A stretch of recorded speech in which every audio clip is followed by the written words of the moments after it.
All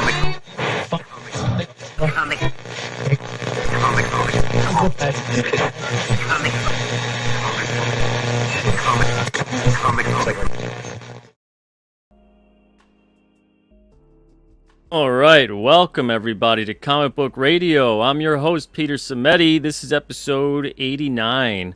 And man, I gotta tell you, I'm really excited about this episode. It's gonna be a fun one, a real fun one. Tonight's guest is Dr. SIMEON HEIN, and we're gonna be talking about cryptids, dark matter, Bigfoot, resonance, crop circles, maybe more. We'll see what we can cram in an hour or so. Before we get to bringing him on, I want to say hello to those in the chat. We got Spicer McLeroy here. What's up? We got What Geeks Do Network. Hope you're doing well. Norrid Rad is in the chat as well. The Green Laser's here tonight. So is Edwin Acevedo. What's up, buddy? Manny Cornejo's in the chat as well. So is Jake Blues. Hey, Jake. How you doing? We got Death Metal Hero here.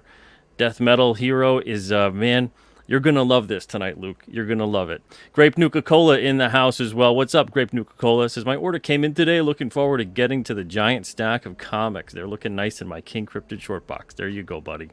And we got Bobo Ayami here. What's up, Bobo? Says, I grew up on the UFO capital of Europe and saw a genuine cryptid in the same woodland I appeared in a UFO documentary once. Wow. Well, definitely, if you want to provide more details in tonight's show in the chat, please do so. Phantasmagorical is here as well. What's up, Phantasmagorical? Hope you're doing well. Okay, so without further ado, let's bring him on. The man of the hour, Dr. SIMEON HEIN. What's up? Hey, Peter. Thanks for having me here tonight. Hey, gang. Oh, thank you for being here. Man, oh man. I am really looking forward to this conversation, let me tell you. And, where do I begin? Where do we begin? Let me, you got a little puppy there? Is that? Yeah, he's squeaky. Is this coming through the mic? Is this squeaky? Yeah. Oh no, we got to get him out of here. I was going to say, it's either like, it's a real old chair. All right, or it's a little puppy. We're doing a show here. You're out. Sorry, guys. Hold on a second. We gotta escort what him out. better way to start the show than that? No. You know, cryptid, puppy, he can be chair. quite the challenge during an interview with the squeaky toys. Oh, okay. That's Astro. Astro, awesome. Man, oh man. My res dog from New Mexico, from the Navajo reservation. Oh, fantastic, man. Yeah. Wow, that's Right, great. the survivor. Man, oh man. How old? A year. Just a year. Wow. Man, well, that's great. Love dogs. So, you know, let's make it easy. Let's start at the beginning. What got you into all of this stuff? Because it is quite an intense and complex topic. I would say having a UFO sighting with my mom in the Everglades when I was about 11 or 12. There was some real large object that came over us while she was a bird watcher. She took us down to me and just her, not the rest of the family, to the Everglades. And something came over us that to this day I can't explain. It was circular. It was amorphous but structured. We had binoculars. It was definitely a structure there, but round and hovering, and then it moved quickly into a cloud when we started looking at it. Then there was a blackout. The park ranger didn't want to talk about it at the fireside chat that night. My mom tried to bring it up a couple times. And the ranger said, "Oh, that's interesting." It kept moving on. So even as a young teenager, I saw something, and then the government official right there didn't want to talk about it. So it said to my little teenage mind, wow, there's things that exist that people aren't talking about. And it sunk in at a young age. Yeah. Wow. I later went on to sociology. I was on a debate team in high school growing up in, Edgemont, New York. And then, what started it most recently again was remote viewing. After I got done with graduate school, I taught statistics. I just heard someone talking about remote viewing. There's a part of my mind that thought, come on, that can't be real. I don't believe average people have psychic ability. And then there was a part of my mind that remembered the UFO. So maybe there are things that are real that they didn't tell you about. And I ended up taking the class at the Farsight Institute in Atlanta in 1996. And it worked much better than I would have thought as a statistics teacher. You could really see results drawing pictures on, in targets within folders. You didn't see them ahead of time, and yet somehow you were able to describe them, draw them, and everyone in the class within a few days. The class was about 8 days long. Everyone got results, and I was actually shocked. And no one had ever talked about remote viewing. I'd never heard about it, but the program was from the U.S. government, declassified in 1995, just a year before. And I was really amazed that you could describe something that you hadn't physically seen. And what that meant was that there had to be a subterranean information channel connecting things in ways that you couldn't see. Your conscious mind didn't know how it was working. And more importantly, no one had ever talked about this. I had never encountered anything from kindergarten to Ph.D. Ascertaining the reality of psychic phenomena.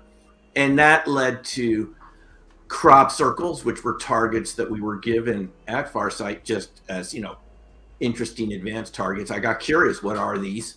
I went over to the UK in 97 on a crop circle tour with a guy named Ron Russell from the Denver area. And that's when I started encountering strange electromagnetic phenomena I had never encountered before. Cameras, batteries failing, orbs, balls of light, all of this genre. And I could see from my own experiences with devices, talking to other people in the area who had come over that summer, that there was a weird energy around crop circles for real that I could see on cameras and batteries. And I've put it up on my YouTube channel. People can see the examples of the videos that I took of people just saying, wow, what happened to my camera? Was this working? It's new batteries. Time and time again. Also, the UFO subject came up because people had UFO sightings around crop circles. I encountered people from NASA at the Farsight Institute who told me it was real and being covered up. They just came to take the class, but over lunch and stuff, you start chatting and they'd say, this is a real topic. Mm-hmm. And I really, and they would tell you a former astronaut, someone that had worked in the films, NASA films, transferring them to video, also talked about seeing stuff on the moon. And this all opened me up to perhaps there was an entire area of science I had never been told about it formally, high school, college. So that's how it started. Wow. Yeah, because you never learn any of this kind of stuff in school. You don't even learn the stuff that everyone would go, oh, that didn't happen, or that's overblown or whatever. But like you said, even the remote viewing thing, eventually that got declassified in the mid 90s, and you learned that the government spent a lot of time and a lot of money in that subject, as did the Soviet government and China. Yeah. They were all spending money on this. That's why the U.S. ended up doing it. So into the subject of cryptids, which is primarily where I want to focus, but I want to get into a couple other things too. So you've got your book out, Dark Matter Monsters. Yes. And you touch upon, and people could get that on Amazon, right? And on your site as Amazon, or go to my website, newcrystalmind.com. We can give the address out, and I'll send people a signed copy. Yeah. Okay. Yeah, I've got the links in the description of the show too. Great. So as far as cryptids go, what is the connection here with dark matter and resonance and energy, things like that? Okay, so how it started for me was we all saw the Patterson-Gimlin film of that 1967 300 frame 16 millimeter film of Bob Patterson and Bob Gimlin, who took that famous footage of what's called Patty, of that huge creature walking through. Yeah, I still got a tough time believing that one. Yeah, no, those guys were just a bunch of cowboys from Yakima, Washington. I'm really convinced if they had hoped it, you would have done it cheaper in your own backyard. You wouldn't have taken all these horses and all the work they put in going up to Bluff Creek. I ran into Bob Gimlin at a conference just a couple of weeks ago. I mean, these are very simple people. And at the time, I didn't know. I saw that as a movie preview in the 70s. As a teenager, again, it just opened my mind to the possibility. Now, I had always thought the types of things we had heard on overnight radio shows, that this was just some rare, undiscovered relic primate or something, mainly in Washington State. And I didn't really think it would matter so much if it was just some very rare species of giant gorilla or something. But that's not what it turned out to be. I my students of my remote viewing classes in Boulder, Colorado would talk, the Colorado natives would tell me about their encounters. I encountered 3 people over the years of teaching RV who told me they had encountered Bigfoot or Sasquatch. And I sort of, like maybe a lot of people, kind of pushed it aside because it didn't really fit easily into UFOs or crop circles or remote viewing. I couldn't quite fit it in if it was just a rare cryptid, meaning undiscovered animal, like some giant squid or something. Peter, it wasn't till I started going to some conferences, visiting the Sasquatch outpost in Bailey, that I started learning that there was another side to Bigfoot that even the Bigfoot researchers didn't talk about. And I was below one at WSU in Pullman, Washington, Grover Krantz. He was one of the best known researchers, the only one from academia in the 1980s at WSU in Pullman. And he was one floor above me. I never even talked to him, though friends of mine had chatted with him. I don't think I would have been interested back then in the 80s and 90s as a grad student. But he was I probably passed him in the hall a whole bunch of times, probably even met him. He was convinced it could be, a very ancient gorilla primate type from the past, Gigantopithecus blackie, which there's no evidence that was even ever in the US. They only found a big jaw somewhere in China, and they reconstructed what they thought it might be like. I mean, it walked on all fours. It doesn't fit the Bigfoot idea. But talking to witnesses in Colorado, what did I hear about? Camera failure, battery failure, cars stalling, brain fog, all the sorts of things that people... It's like EMF type stuff, right? What sort of stuff? Like EMF. EMF stuff, just like I encountered with crop circles over in the UK. When we went out, the first time I went over there, I started encountering people that said, my camera just stopped working. I feel kind of confused. There was some overlap with crop circles. How could that be if it was just a relic primate, some giant ape that had survived, the ice ages or something, or the dinosaur extinction, whenever this was. But the more research I did into it, the more I learned about invisibility, cloaking, all these sorts of phenomena that are associated with what's called coherent matter wave beam, something that's known from Bose-Einstein condensate, also discovered in Boulder at NIST, one of the government labs. That was only at really cold temperatures. But when you started doing more research into what can cause weird EMF effects, you learn that there are states of matter past plasmas, which are aurora borealis or fluorescent light bulbs. Lightning. Yeah. We're familiar with this. There's another state past lightning and auroras. It's orbs, ball lightning, things like this. And what was Bigfoot associated with? Ball lightning, orbs, and very strange EMF phenomena, which the only thing that I could put together, the only logical conclusion, is that it was involved in another state of matter. It was a natural life form to the earth that was much older than we were, that had figured out, in a sense, through evolution, how to achieve coherent matter states, or at least generate enough frequencies, vibrations, sound to generate this coherent matter, not the way that Lockheed Martin does it, through these kind of resonant cavities and stuff, but through the way nature would do it. And this is why it can go. I just came back from a conference in Kalispell just yesterday. I ran into witnesses. They told me they had never been to a conference in their life. This was the first one. I said, what brought you here? They saw it as a teenager disappear in front of their eyes. The dog would see it. The dog was crouching, and they saw something Bigfoot-like, small, maybe a juvenile, and it became pixelated and vanished right in front of their eyes. Well, I've heard this from witnesses. I've heard this talking to other Bigfoot researchers. And when you put it all together, you just have to conclude that they're capable of existing in other states. That just because we don't know how to do it without technology doesn't mean that some other organism that's a predator, perhaps the top predator on the planet, hasn't figured this out. And that's how it all kind of connected. If I hadn't been around the crop circles and seen all that battery and camera failure for myself, and again, viewers can go to my YouTube channel and look for crop circle weirdness. and you'll see the same things that I saw myself and was able to record. If that's happening around Bigfoot sightings, around UFOs, around haunted sites, ghosts, it must mean that what we call paranormal is actually something that's capable of existing in another state of matter.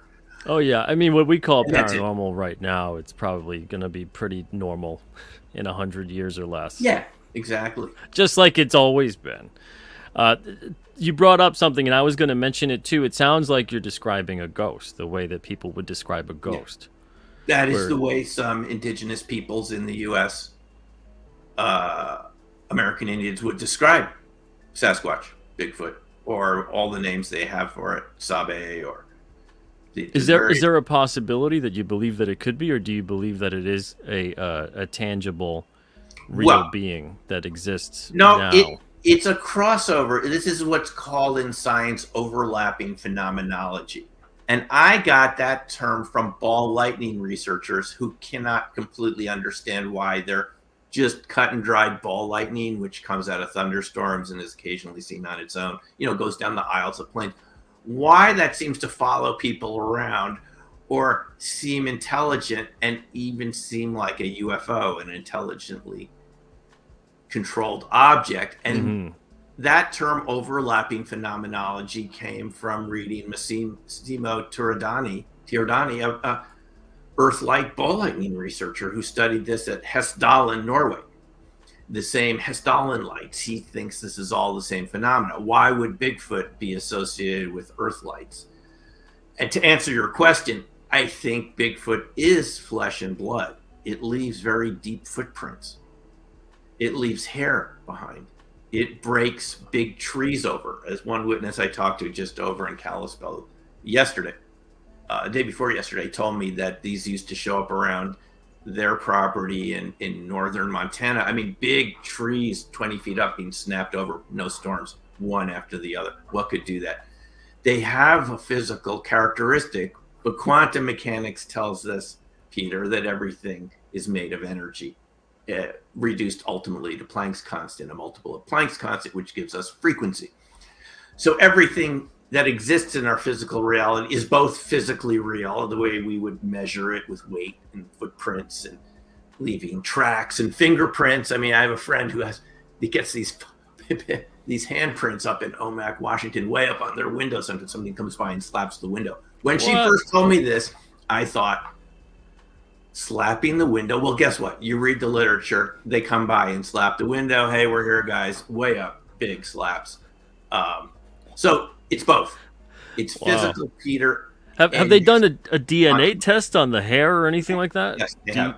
Yeah, they have, and it always comes out partly with human DNA and partly unknown DNA. The mitochondrial DNA is human, and I heard about this at the conference. But there's some aspect of it which is unidentifiable mammal, which leads it to be unidentified. And you can see evidence of this, by the way, in a movie that I'm actually in. It comes out next week. It's called A Flash of Beauty, the paranormal Bigfoot. And it gets into all these aspects with witness reports. There's some very good witness reports in there. And they show some hair samples that have been tested, and it's never identifiable in the end, with the result that there is some human DNA in it, but it's not human. I think these are probably some very creatures that we're related to in some way that science either knows about or they didn't tell us about. The Smithsonian didn't tell us about. The Smithsonian has excavated so many of these giant skeletons. I'm not making this up. You look in newspaper. No, yeah. 100 years ago, 50 years ago, they talk about finding giant bones, but they always lose them. And it's always the Smithsonian. It's a fascinating subject. It's like a part of our history. We're related to these creatures. They just have abilities. I think we have it, but it's latent. They can cloak. I have no doubt about it. I've spoken to enough people who've seen it happen. They literally can go invisible in front of you. And I'm told from people that made the movie A Flash of Beauty, Paranormal Bigfoot, that, and it'll be on streaming services. You can just basically find it anywhere in a week. I'm told they spoke to a policeman who went through one of these on the road after it became invisible, and he said it felt like going through a speed bump. There was nothing there anymore, but it still shook the car as they drove through the area. So it's a very interesting state of matter. Now, why don't we talk about this more? I think you'd understand this, Peter, based on our conversation just before the show. The human, and I can say this as a sociologist, okay? The human mind does not like to really deal with completely new phenomena that it has no frame of reference for. It's going to go tilt, like in Bugs Bunny. Tilt. It just can't do it. And then there's this fear you'll be seen as weird by your friends and family. I can't tell you how many people I've talked to who said I never really talked to anyone about this before because I thought they would think I was crazy. When you experience this, it's off the freaking radar of what we call reality. Nobody told you about this in school. Maybe they mentioned Bigfoot. I spoke to a science teacher who said I asked him, how did you get interested in this, Tom? Tom Powell. And he said, he's written some books about this. And he said, I just kept showing this film right before Christmas vacation because the class was half full. So what do you show kids on the final day in high school, before Christmas? I would show them this Bigfoot film in the library, and I was always laughing at it, thinking, oh, sure. He said I knew it by heart because I showed it. But then when I moved to an area of Washington State, my neighbor said, it's here. It's in the woods out there. And he went, whoa, it's real. So it's that experience level of it. And I'm sure some members of our listeners right now, the audience, they haven't had an experience, they probably had a relative or someone who had an experience and they just either were frightened by it or the weirdness got them to forget about it. We can forget about experiences, Peter, that don't fit. Like that UFO experience I told you. Almost like you're burying trauma. It was there in my mind, but I don't think about it a lot. It's back there. Yeah. What's really weird about it too, Gray, I'm going to get to your comment in a second, and Hidden Hand as well. What I think is so weird about it is the fact that this isn't a modern thing in the slightest. This is sightings like this, stories like this, evidence of various creatures that kind of are basically describing a Bigfoot or just a cryptid, an unusual creature in general, have been going back for forever, for thousands of years. So it's not even just like it's one of these things that, someone, found a footprint somewhere, however many years ago, decades ago, and now this thing exists. I mean, this has been stuff that's been occurring for a really long time.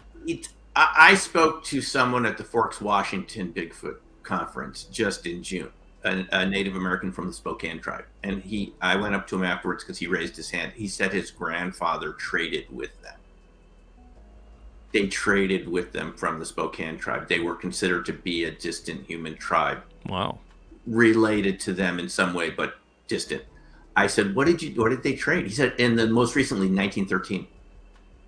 And he said, and the Quinault Indians talked about this. The Klallam and the Lumi tribes also said, even in the 20s, we trade with them. We don't want you to hurt them in Western Washington on the Olympic Peninsula.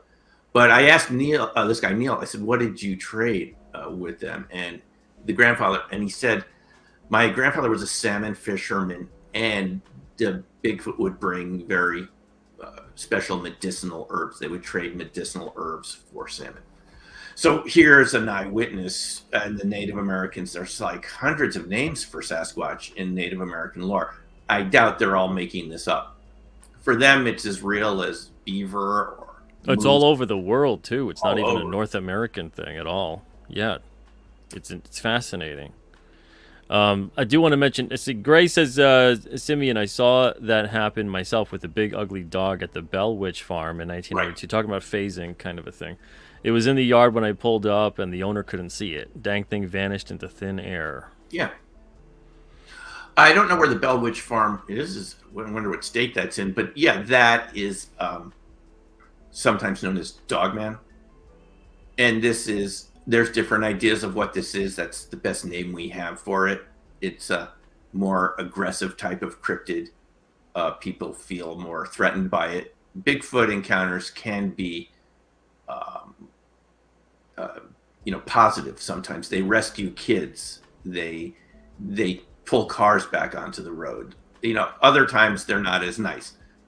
They can chase people out of campsites. They can drag your tent, but sometimes they've dragged people's tents to safety during severe snowstorms, flash snowstorms. They can be either way. But the dogman seem to be a more mysterious. People have a more of a, I would say, a kind of cautious experience with them, or just something that feels threatening.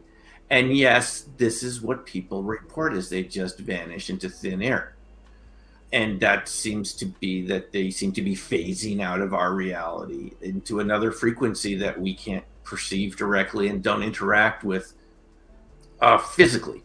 And there's debate whether this is a type of Sasquatch or whether this is a whole nother species. We really don't. I don't know. And if anyone knows, they're not telling us. From the Forest Service or the National Park Service. Those agencies deal with these creatures, but they have a policy to tell their rangers and workers, don't talk about it. You'll scare the public. We don't want to scare the public. The green and brown doesn't, Park Service colors, we don't scare people. But they encounter this, and I think it should be, I think a friend of mine who encountered Sasquatch in Arizona near her family's vacation cottage, who initially thought I was off my rocker for writing about this, but then encountered it just very quickly after talking to me about it. She came up with a very good idea. She said, why don't they just put some carvings of Sasquatch on trails where it's been sighted, just so people are prepared? Because when she had her sighting, she went from being a disbeliever into seeing one outside her picture window, and it was tall. And she found it frightening. Though it didn't harm her, she just, the stare of it, and not going from, Peter, you can probably understand this in our audience. You go from being a skeptic and just having talked to me, it's like a movie. Talk to an author, I'm writing the book, and we just meet in person. We hadn't seen each other in a while. And I'm just telling her about the book, and it hasn't been published yet, and she's laughing inside, but not showing me. Snickering like a lot of people do. And then she goes home, and then she encounters it at their family's vacation cottage in northern Arizona, and she goes, Simeon, he was right. The tree, she saw the tree structure, she never knew what those were, the strange sounds at night, the weird wet dog smell. She had always discounted all of this until they were standing there, and she could feel it a few minutes even before it happened. And so I'm sure a lot of people are in that situation, and she came up with a very good idea. Why doesn't the Park Service just put little statues or something around where they've been seen, just to subconsciously kind of get people used to the idea that you could encounter this, even though it's kind of rare. Yeah, then they'd have to acknowledge it. Yeah, I think they should. I think they should, because it's not fair for those people that like to go to parks. And I'm one of them, and I've never seen Sasquatch consciously, and I've camped and hiked and backpacked by myself. I just told you about my bike trip I took as an 18-year-old all the way down Maine through New Hampshire and Vermont. Yeah. Visited a friend at a summer camp, and I heard a bear walking around my tent at 4 a.m., but I just thought that's a bear, and you just hang, just stay cool, and it'll probably leave if you didn't keep your food out. But Sasquatch isn't something that anyone is prepared for in our culture. And I think that's unfair for people to go onto these federal lands and not have some inkling of what you may encounter out there. The Park Service isn't going to take responsibility if you encounter a bear, and people are killed by buffalo sometimes in Yellowstone by getting too close to them. They can charge. And you accept that responsibility when you go into the park, right? That it's your responsibility if you become injured by one of the wild animals. That's why you went to see them.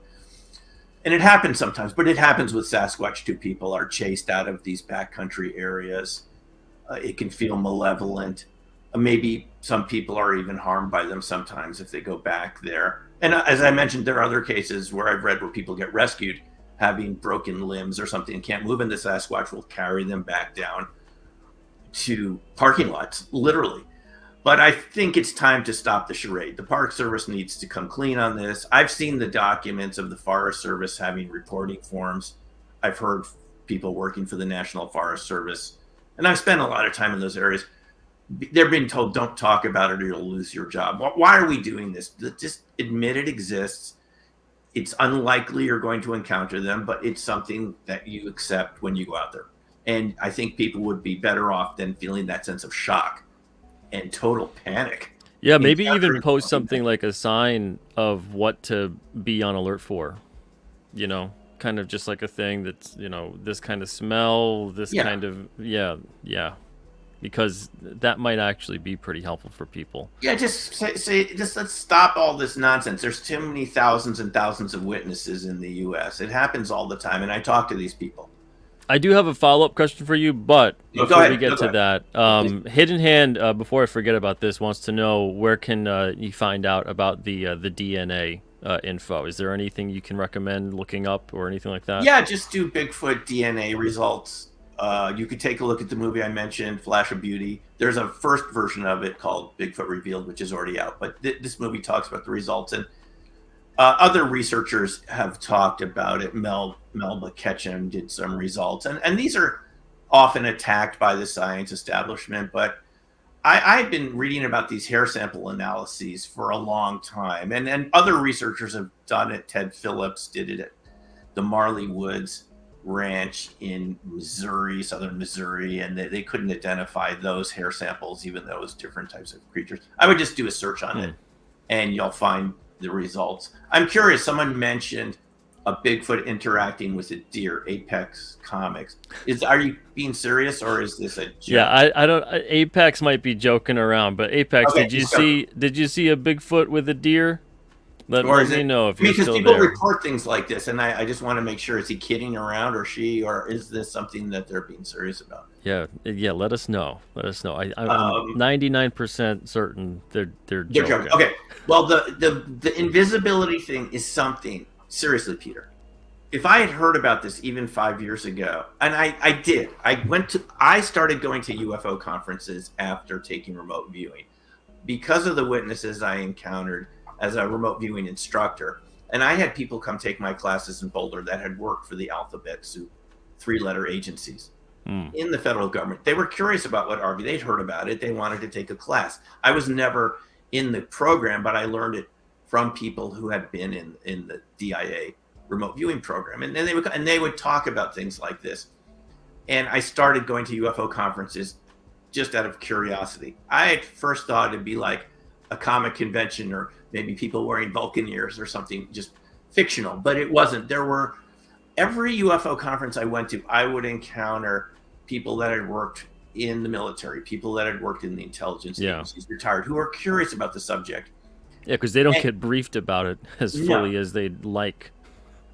No, and it's classified, but they're curious and they want to talk about it. And I've met people that worked for Project Blue Book and these other projects, and they told me a lot more than the public was told. But I also encountered Bigfoot witnesses, and there were always 1 or 2 Bigfoot speakers at some of these longer conferences that would go a few days at a time. And I heard these stories, the invisibility, but I, like many people, maybe like you, I mean, I didn't have a box in my mind to fit how an escaped gorilla, or, you know, what they called wild man, or they used to be called mountain devils. I mean, how would some sort of creature like that go invisible? And I think I would forget about it until I realized, you know, you have creatures on Earth like geckos and cuttlefish and octopus that are very good at blending in with their surroundings. Why wouldn't a land mammal have been able to adapt this way too? I mean, we already have ocean creatures that can do this. And it was all the research and reading about it. See, this comes up again and again, the invisibility thing. There was a wonderful set of books called Where the Footprints End by Kutkin and Renner. And there were lots of cases talking about these sort of cloaking, invisibility. And then I realized there were more cases of it than I knew about. And even at the conference over the weekend, Jonathan Dover, a Navajo ranger, hired by the Navajo tribe. I used to work on the Navajo reservation one summer in college.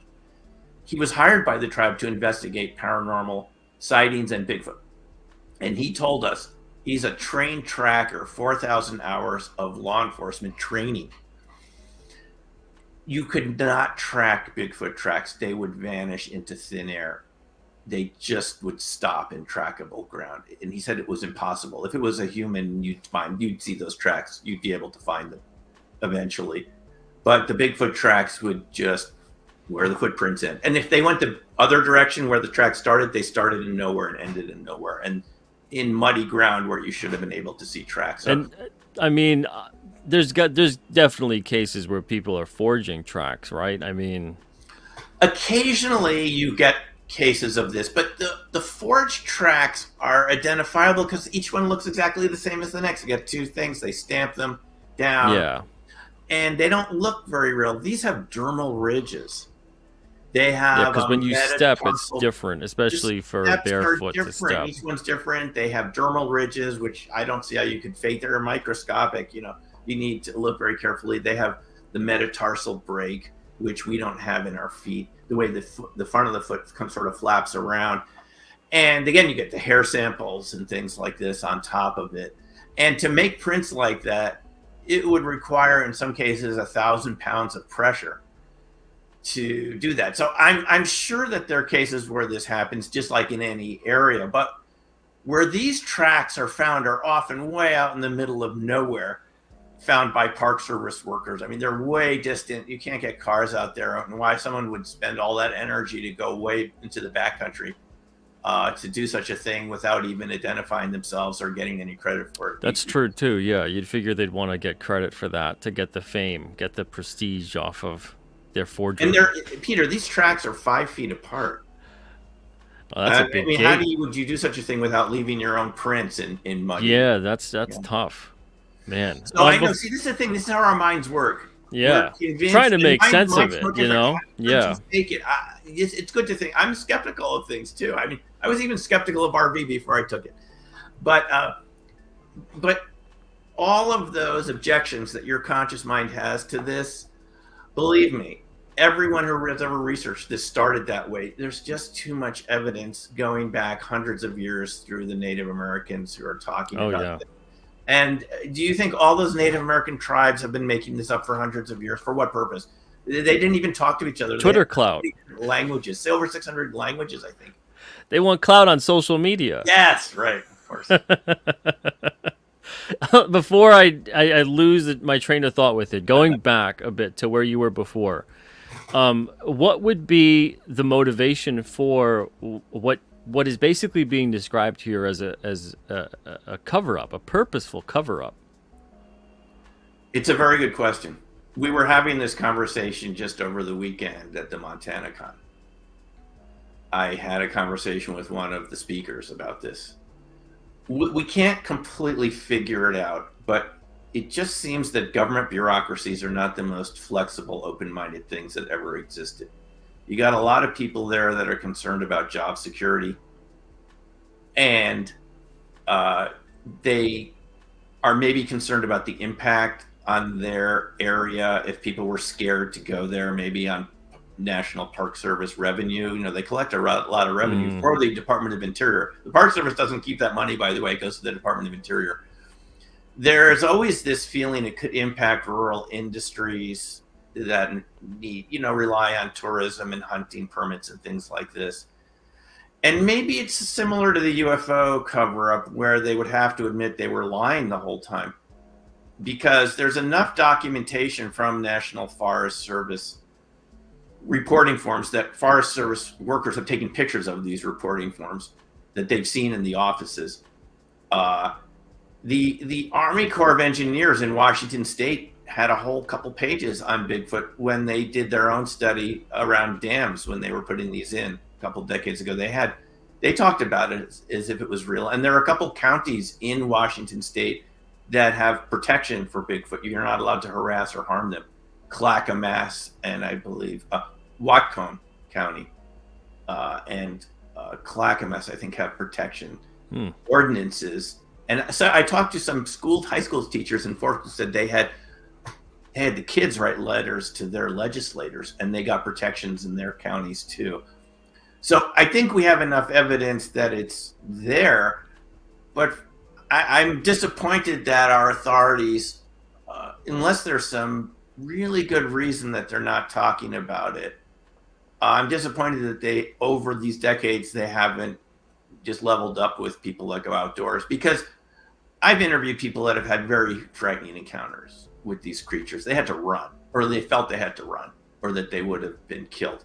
These things were quite aggressive with them. They went deep into backcountry areas. I have some interviews on like my YouTube channel. A territorial protection kind of vibe. Yeah, and these creatures are big. They can go up to 1,000, maybe 2,000 pounds. They're allowed as anything. Witnesses describe it to me as like being at a rock concert. If you were ever at a rock concert and you feel like your body's vibrating by the speakers, that volume level when they scream. Wow. It's the most terrifying thing they said they ever encountered. And they're running, for their lives as they feel this. There's this sense of ominous doom you get. This is interesting. It precedes the encounter. I'd imagine so. To get very quiet. It precedes the account. Oh, it's interesting. Yeah, it precedes. It gets very quiet. Like you're picking up on something. Temperature changes, like I wrote about in Dark Matter Monsters, which again, that's associated with coherent matter. People around cold fusion, Lehner reaction, low energy nuclear reactions, it's called now, have described these temperature changes too. This is why I think it's related to coherent matter. But there are these warning signs. It gets very quiet. There's the insects completely stop chirping, like you're in a different frame of reference. It sounds like the activity before a thunderstorm. It's like that. And there's a feeling of calm, an uneasy calm. And they all say later, I electricity in the air. When I got that feeling, there was no animal sounds. It got too quiet. And the encounter is but sometimes they're frightening. I just think that it's our government's contract. Our contract with the government is for protection in exchange for our taxation, our obeying laws and stuff. And there should be warnings that we should admit it's real. I mean, the Russian government did research on this. The Soviets call it hominology. They've been studying it for over 50 years. It's a legitimate branch of study in the former Soviet Union, in Russia. They're called hominologists. And they funded researchers to go out and study this. They talk about it. They call them almasty over there. And I'm sure other governments talk about it, Tibet, China, places where you can encounter these. And it's for some reason here, it's just a forbidden topic. And I think that's wrong. And I don't think that Forest Service workers should be threatened with their jobs. They're told, I've heard this over and over again, if you talk about this, you'll lose your job within 24 hours. That's wrong. It's not their fault they encountered these creatures. It's strange to me how it seems like it is further behind in the disclosure process than UFOs. I wonder what the reason for that is, because there's still something that occurs, and I mean, obviously to an extent, this is everywhere, right? It's like a big out in the open secret. It's not just the Cascade Mountains. Yeah, this isn't like there's no like, oh my God, they're seen in Delaware, in Rhode Island. There's TV shows, there's movies, there's literature, there's documentation, it's around and around. There's a whole industry. There's tourism all over the place talking about it. By everybody. And the more you talk to people, the more you're going to find people had these encounters and they weren't sure what they saw. And you know what law enforcement's going to tell you if you call the police? You saw a bear and you were mistaken. And they'll ask you if you were drinking or on drugs. It's demeaning and insulting. These are seen by groups of people. And there's footprints evidence. There's broken trees. They're car damage. They can throw things at your car, not just pebbles at your tent. People describe, you ever had pebbles thrown at your tent all night? This is what it is. They're telling you to get out of the area. It's territorial. I've spoken to people who've had these pebbles. They turn to rocks. And I know friends who've had rocks thrown at them in the forest. Yeah, there's been stories where they're like hundreds of pounds, almost like tiny boulders. Tiny boulders chucked right in front of your face, horizontally. What can do that? And you look around, there's nobody there. There's no sound. They weren't hit. It's just inches from your face. But, enough. But that's where it starts. Then the people have time slips. They lose a couple hours of time. All of a sudden, they find themselves back in their cars. They don't know how they got there. That's where the real weirdness comes into it. And again, I think, Peter, it's a really good question, and I love this discussion. But I feel like if they admitted that Bigfoot was real, then the next question is, what else is real out there? And that gets into dogmen and other cryptids that aren't as easy to talk about. Big time domino effect. Why didn't you tell us about this? And then the UFO sightings. Do you know there's a whole researcher, Stan Gordon from Pennsylvania. He wrote this excellent book called Silent Invasion. And he was just studying UFOs, and he told me the last time I interviewed him, you can check on YouTube. We're going to do another one in a couple of weeks. He said he was just manning the phones at one of these UFO volunteer research groups in Pennsylvania in the 60s. The 60s. He started in 59, and the Bigfoot reports started coming in before the Patterson-Gimlin film, 65, around where the UFOs were sighted. I mean, go figure. It's like Freaky Land, but it's real. And he wrote a whole book, Silent Invasion, Bigfoot, UFOs in the same fields, seen in the same areas. I think these other states of matter they're at the same frequency. They tend to resonate together. But I never almost like it creates a harmonious effect, like musical notes, like sound. Resonance. Tuning forks, yes. They're resonating at other frequencies, and they sort of stimulate each other to manifest. And then all of a sudden it's like, oh, that's visible now. There you go. That's interesting. I never would have believed this going to those UFO conferences. I think I would have said, can you keep your Bigfoot out of my UFO conference? I mean, I'm here for advanced alien technology and, it's all connected. Nordics and advanced species from other galaxies. But no, it is connected because they work on similar frequencies in some way. They are seen in the same. The hotspot UFO areas have hotspot cryptid activity. For our federal government to engage in this discussion, they would have to admit that they've been covering up all the UFO sightings too. And why not? We're adults. We can handle this. I mean, look at what's going on in the world right today as we're having this discussion. We're not going to talk about it here. If we can handle that sort of levels of conflict and violence and negative topics, I would say, we can handle this discussion, which has positive aspects to it. And I think it would relieve a lot of people, because if the audience listening, our viewers, haven't seen it themselves, they know people have their parents or grandparents, or they saw stuff in the military and they were told, don't ever talk about it again. It never happened. Yeah. I'm tired of hearing that phrase. It never happened. I've heard this from people manning nuclear missile control launch facilities when the missiles went down, when the UFOs came over. You can read about this at Minot Air Force Base or Great Falls, these different bases where they had the UFOs come over and the missiles would go down. And if you just thought that was a power failure, no, those things are on an independent, each silo has its own generator. They were told uniformly, and I've interviewed people like this, Gary Sterling on my YouTube channel from Minot. It never happened. And they're all told this again and again, decade after decade. It's wrong. It's distorting reality. Policy of denial. It's not the job of the federal government to distort reality.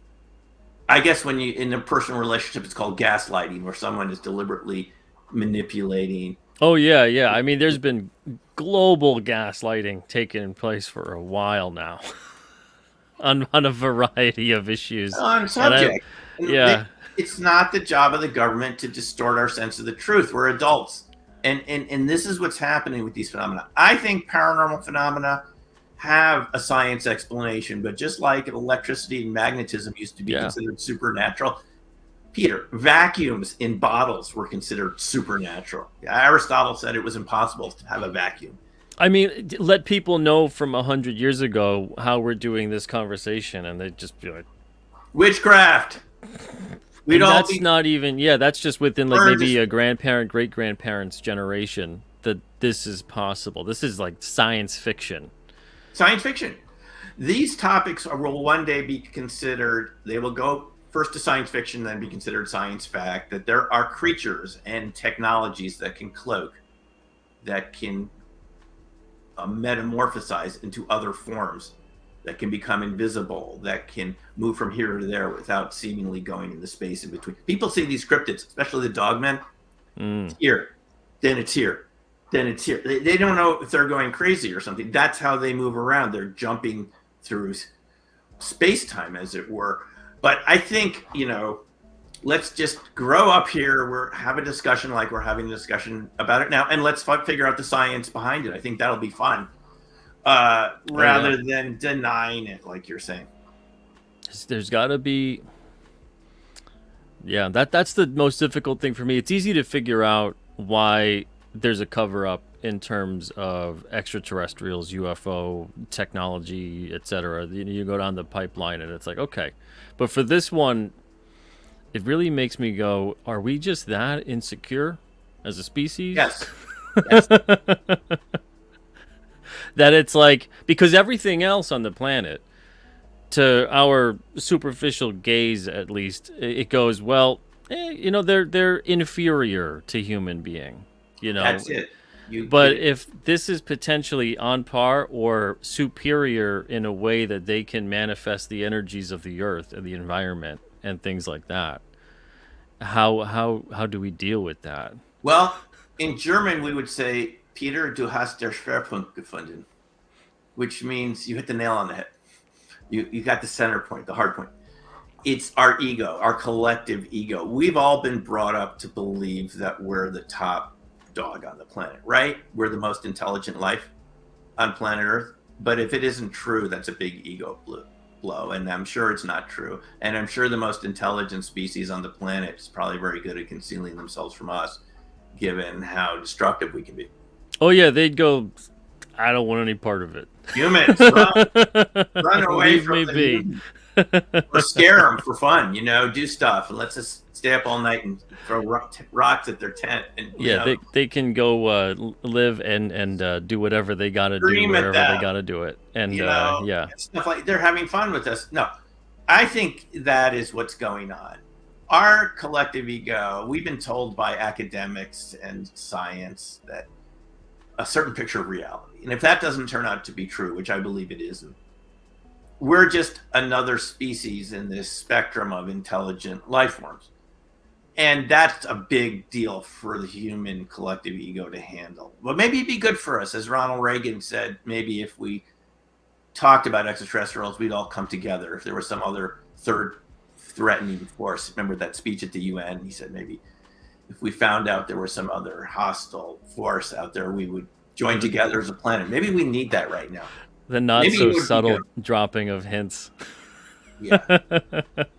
We've got a lot of conflict going on. If we realize we have a lot more in common than what separates us, but to realize there are other species from somewhere else, other dimensions, other human relatives on Earth that are just very good at cloaking.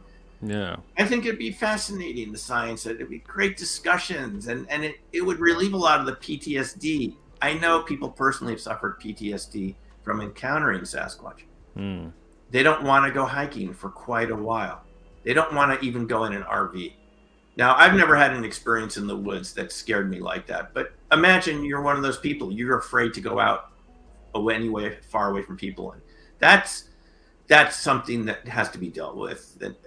It's called a hidden event. That's what sociologists call it, hidden events. These are things that are happening that no one wants to talk about. Yeah, Reagan. I'm pretty sure SIMEON. It was Reagan. No, it was Reagan at the UN. I can see him. He said, I would often imagine if we had a hostile force from outside, how quickly we would all come together. Yeah, team it up with Eisenhower saying, hey, beware of the military-industrial complex 30 years prior. Yes. Along the time afterwards of, the UFO crash retrievals taking place. Peter, I've spoken to people that have handled the debris, who've analyzed it under electron microscopes. Weather balloon, right? Yeah. They tell me, I've spoken to several of these people. Some of them told me, don't ever mention our conversation. I signed an NDA. There's people out there like this. They were asked to look at this material. They all concluded it was extraterrestrial. And they were 100% certain. It wasn't like we thought it might be. They told me after looking at these materials, it's so far beyond what we have now in terms of the density of the electronics. The technological explosion that happens after. that Excuse time me? period. The technological explosion that happens after that time period is exponential. Right. It's insane.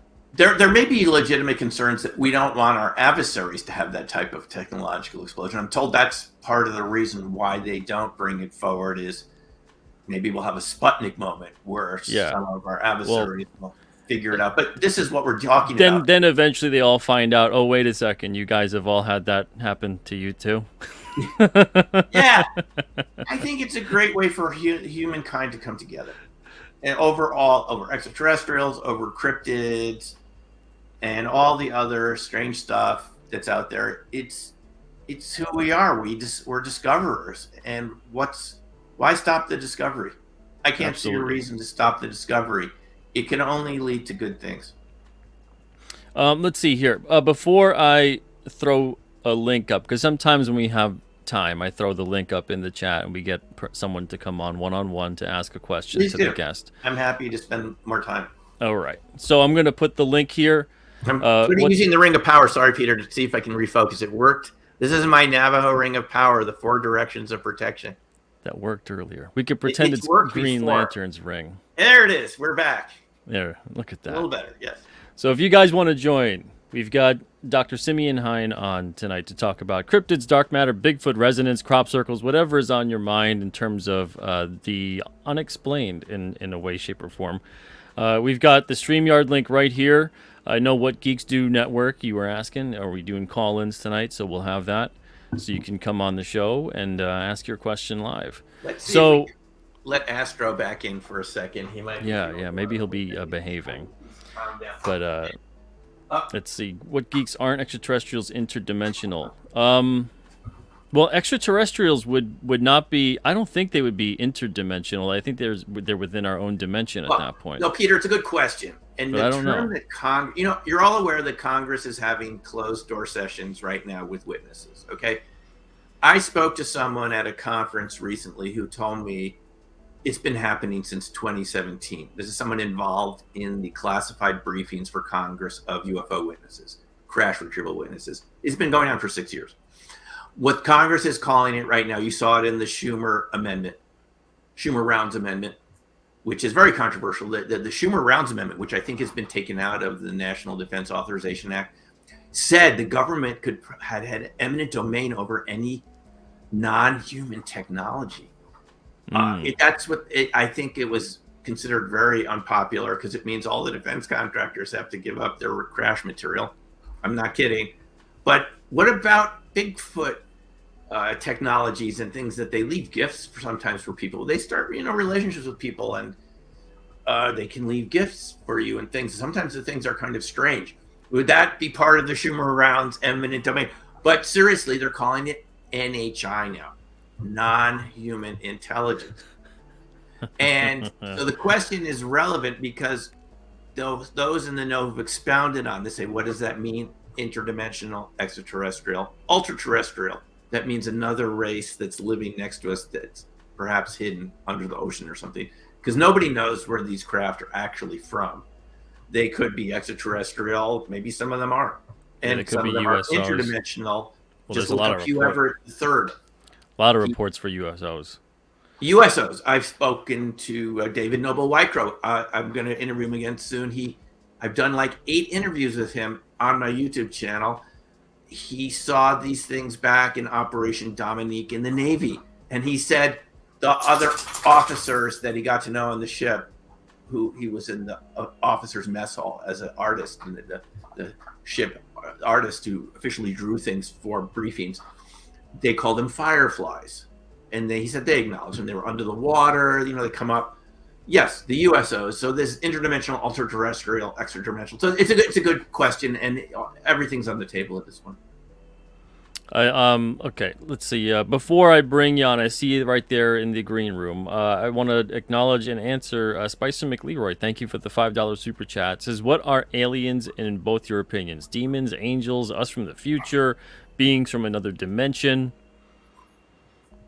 They are not demons. This is like believing in witches or something.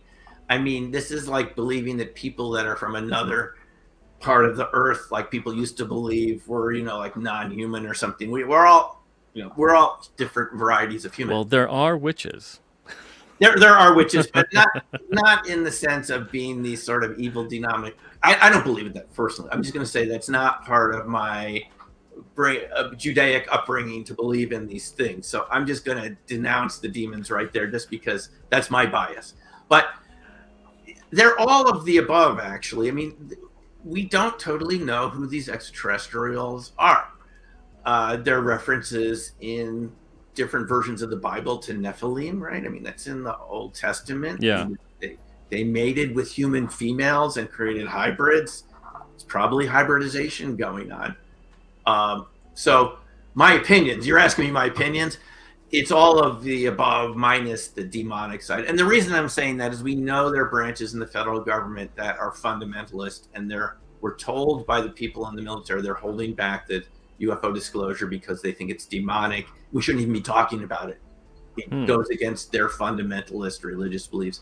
And I think that should not get in the way of reality.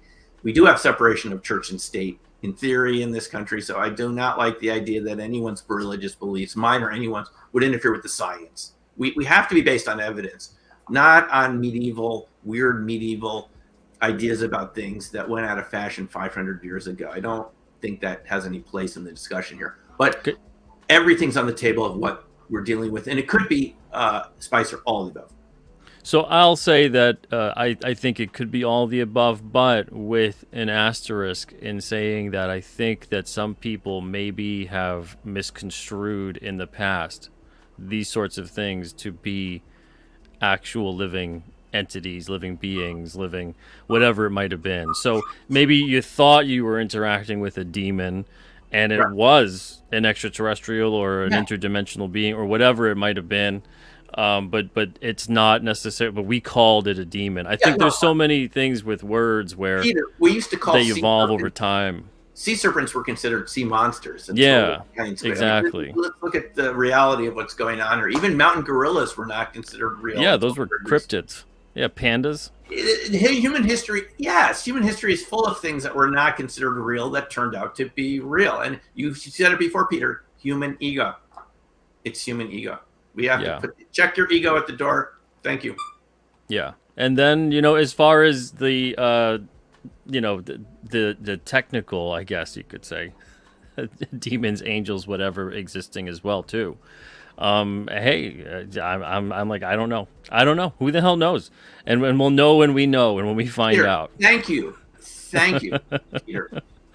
Can we just admit we don't know? There's nothing wrong in science with saying you don't know. I used to teach statistics. Yeah, that's the whole point. You don't know. We don't know. We don't know anything. It's okay not to know, folks. Look how much turned out to be false. The things we used to believe in. There was a belief that meteorites were impossible because the medieval idea going back to Aristotle was that nothing changed beyond the moon. It was frozen.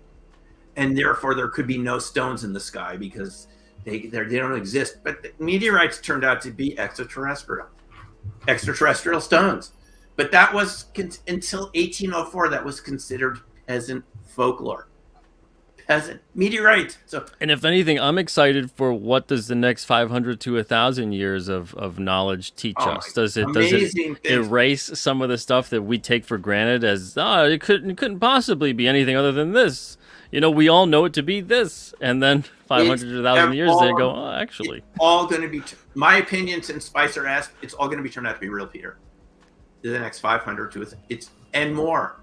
Even the interdimensional idea, physicists have proposed parallel realities. Howard Weissman in the Many Interacting Worlds model, he's from Adelaide University in Australia. He said in an interview, we're already interacting with parallel realities. He said, as a physicist, I can't say what that means, what it would look like, but that's what the models say is happening right now.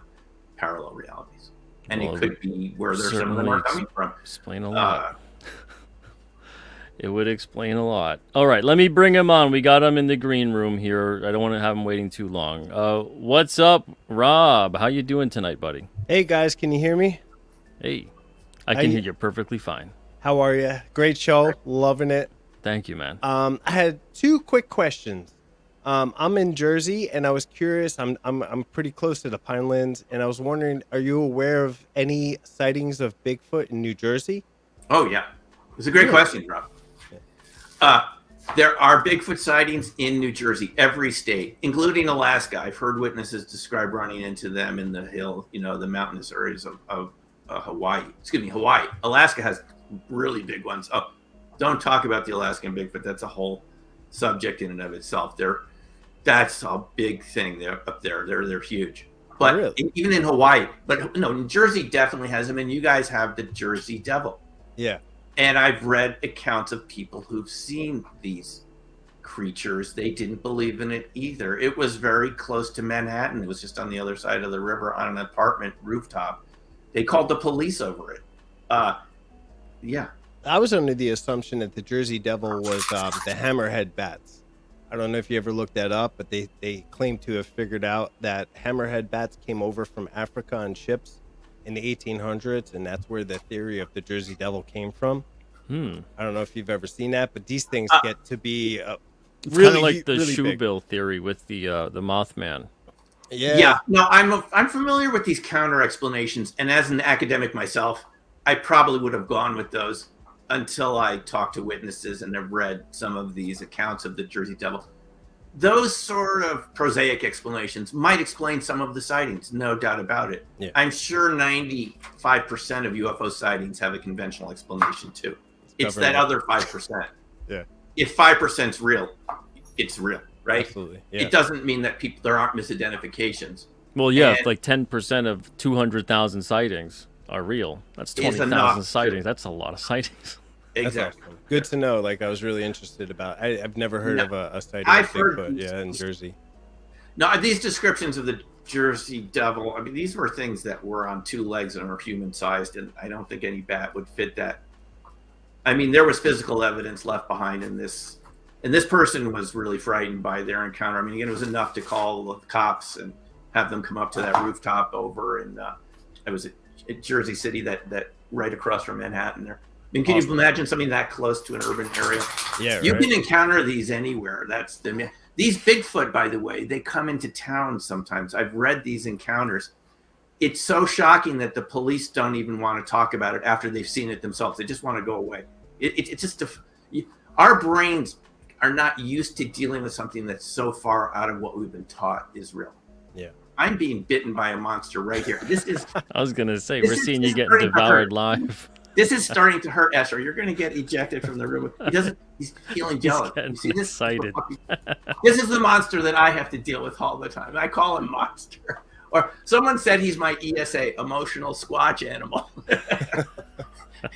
You had a cryptid living right there with you. Rob, it's a good question. And My second question is right up your alley too, and I'm really interested in your answer. What is going on with CERN and the Hadron Collider, and have you seen the ceremonies that they've done at CERN? There, what is that? Switzerland, or I think it's Sweden or Switzerland, right? particle colliders. Yeah. So what is going on with that, and like their symbols being like 666 and things like that? Is there more to that than they're actually telling us what they're experimenting with there? Personally, I don't think so. Just because I read about it in Science magazine. I've had a subscription for 30 years. I read every issue. Yeah. And it does seem like a particle accelerator. That's all. Maybe that's all. I'm not familiar with anything beyond what I read in Science magazine about that. Maybe there are always in these organizations some groups that do their own thing. But to me, I think there's some conspiracy theory around CERN, which I just haven't seen any evidence that it's warranted. Maybe it is. I just haven't seen the evidence for it. What's concerning to me is when you look at the rituals that they do. I'm sorry, the ceremonies that they do at CERN and opening ceremonies and stuff. It's extremely creepy and symbolic if you kind of know what you're looking at. Pete, what do you think about that? I think there's got to be something to it that we're not either being told or we just can't wrap our head around. Yeah. It seems like what would be the point? And then I mean, the thing is frightening. And the construction of it is frightening. It looks like something that's just straight out of you're trying to open a portal. Yeah. And to what end in terms of building a particle accelerator, and I think it just has too much untapped weird potential for something. I don't know. It just seems like some kind of like and I'm not a physicist, but some kind of, so I'm going to throw out terms that I'm like, who knows? I'm a comic book writer. Some kind of subatomic something or other is going on at a quantum level that we just don't know what the heck's going to happen. And if something's going on at a micro level, could that then accelerate to expand upon a macro level? Yeah. It just, I don't know. It just seems like a weird thing for us to even want to dabble in. I wouldn't worry about it too much, just because my research into cold fusion LENR, and it's real. Pons and Fleischmann did get a real effect in '89. Maybe they didn't understand it. It's been reproduced by many labs. DOE has purchased some of these companies and classified them and taken them off the internet. That's how you know it's real. So there's just no doubt in my mind that cold fusion LENR, it's not literally fusion, but we know what we're talking about there. There is evidence for microscopic black holes in this matter collapse that happens from these condensed particles that you get in a LENR reaction. It's called electronuclear collapse, and Takeaki Matsumoto, the Japanese researcher, called it that, ENC. And it leads to ENR, electronuclear regeneration, literally alchemy. You get new elements coming out of the experiment. You can see they weren't there from X-ray microscopy, that there's new elements produced right in the experiment that were not in the original materials.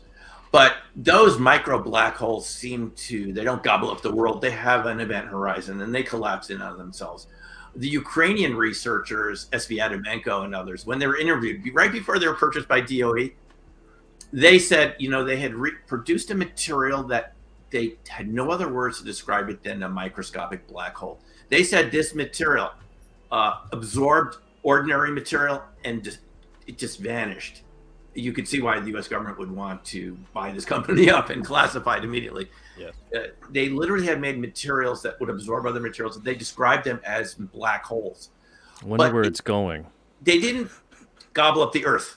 There's this alchemy, kind of a transmutation, and other elements come out of it. It's quite fascinating that we're not there. You could use it to remediate nuclear waste, because it literally just gobbles it up and it churns out harmless carbon and stuff like this. But it doesn't seem from that experiment, so I'm just trying to say this in relation to CERN, that it caused any danger. Apart from transient radiation, you want to be kind of far apart from where this experiment's going on. But it didn't gobble up the world, so I don't think this will happen from CERN either if it's not happening in LENR. Yeah, a lot of people claim that the CERN experiments actually created what people are calling the Mandela effect. And I don't know if you guys believe in that. Some of that, I don't know. I could swear on my life that Berenstain Bears had an E. Too. And there's a lot of A them when I was a kid, but I don't know. Yeah, I agree. And there's a lot of things that I remember differently, especially Mandela dying and having a funeral for him.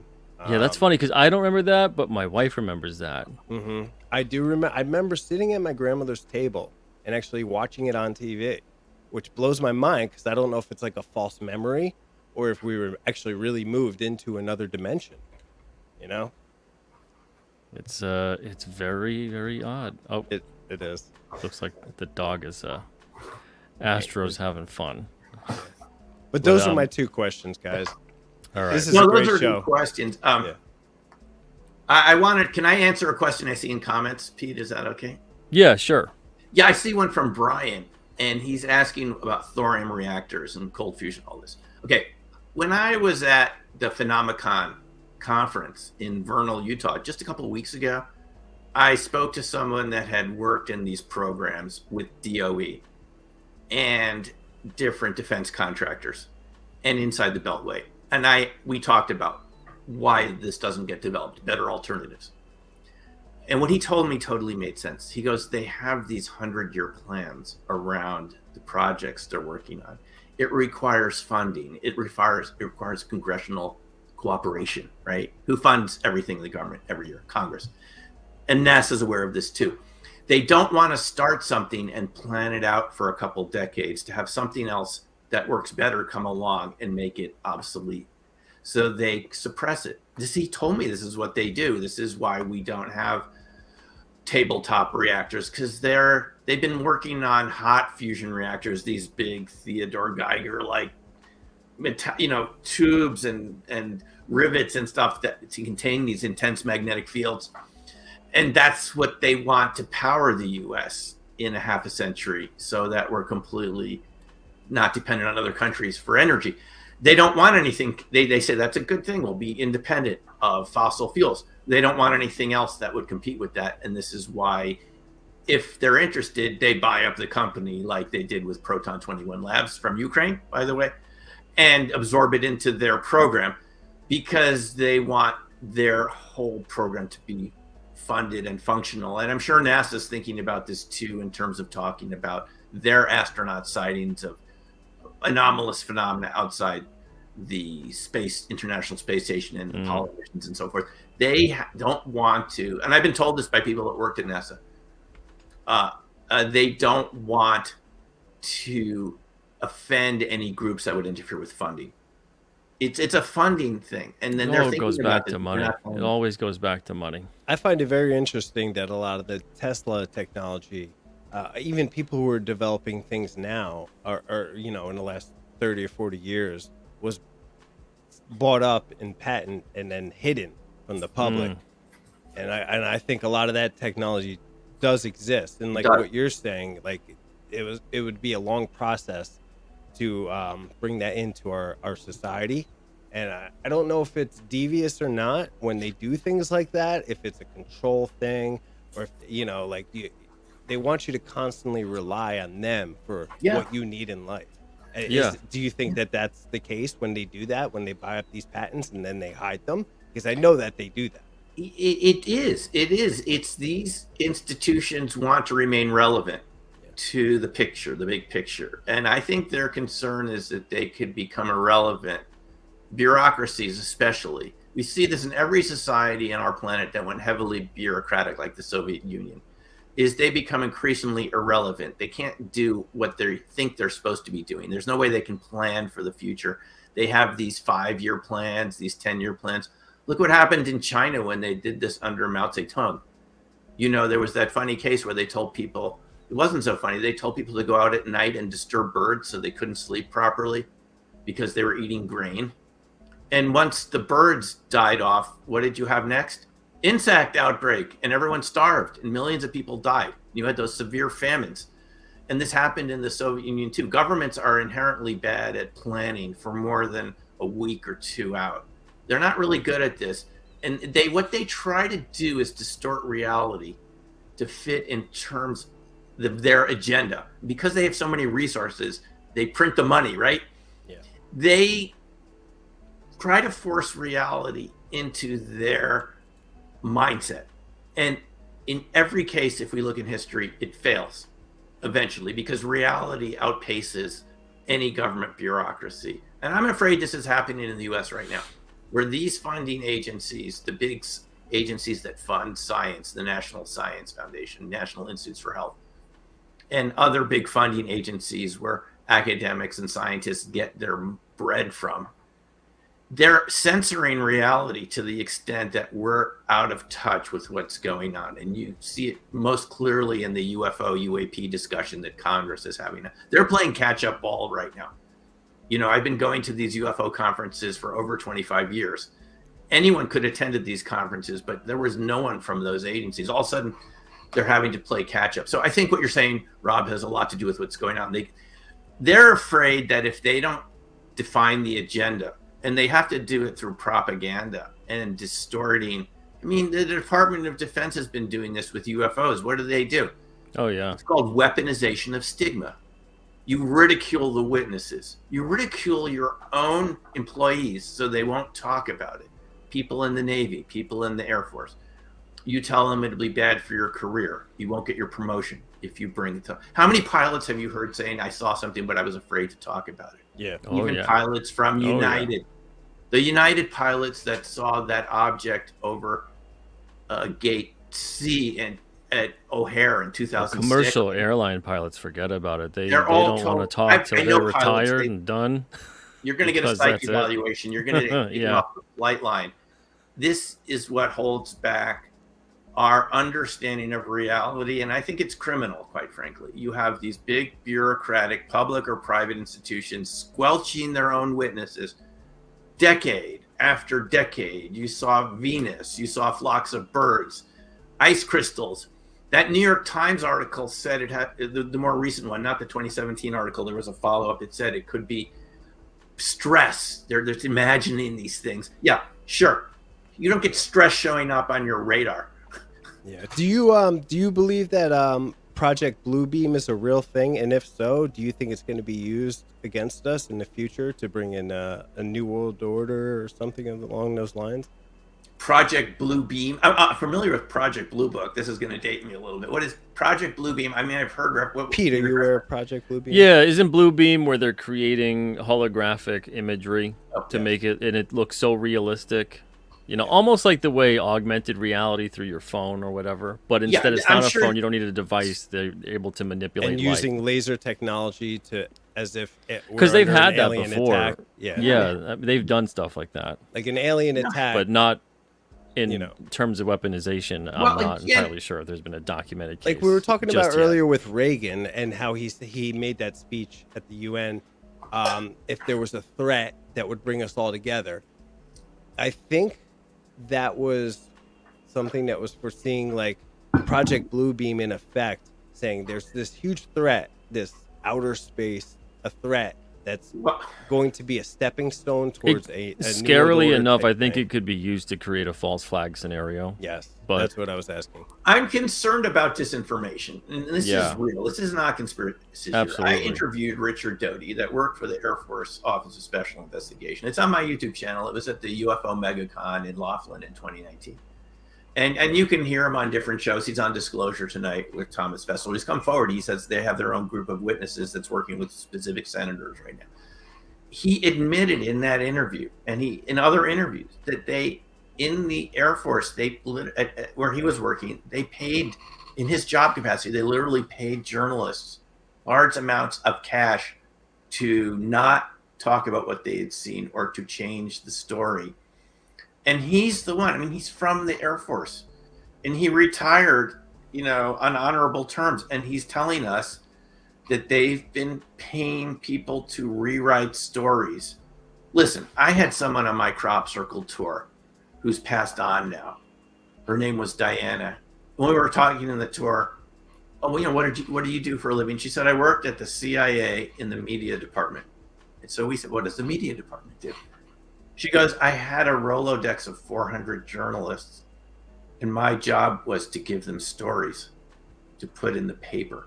Wow. And I said, well, wait, hold on a second, Diana. Did you mean like rewrite their stories? Just maybe you don't want to give away information to terrorists or something we can understand? Or were you literally inventing things out of fabricating news? Yeah. She said both. 400 journalists. And you know what we're told by some of these witnesses who are coming forward right now, Richard Doty and others, Ross Coulthart, who was on the Australian version of 60 Minutes. He says, they tell us what's going on. Is these journalists want to be in the good graces of the U.S. government to get first bites at news stories that haven't come out yet. They all want to be on the feeding line, be the first people to write about breaking news. And they know if they don't cooperate with the UFO cover-up, they won't be given this sort of access. So it's a type of occupational blackmail. We see the same thing happen in the comic industry, man. And Hollywood too. We see the totally same thing. Hollywood is the same way. You won't get access to the access media. Access where media. So what happens is that if the access media, if a news site, and I use the term loosely, reports upon a book in an unfavorable way, they will lose their privileges, their access, this and that or whatever. Creator interviews, more reviews, free content, that kind of a thing. And then eventually they don't get people coming in to watch or go to the website or whatever anymore.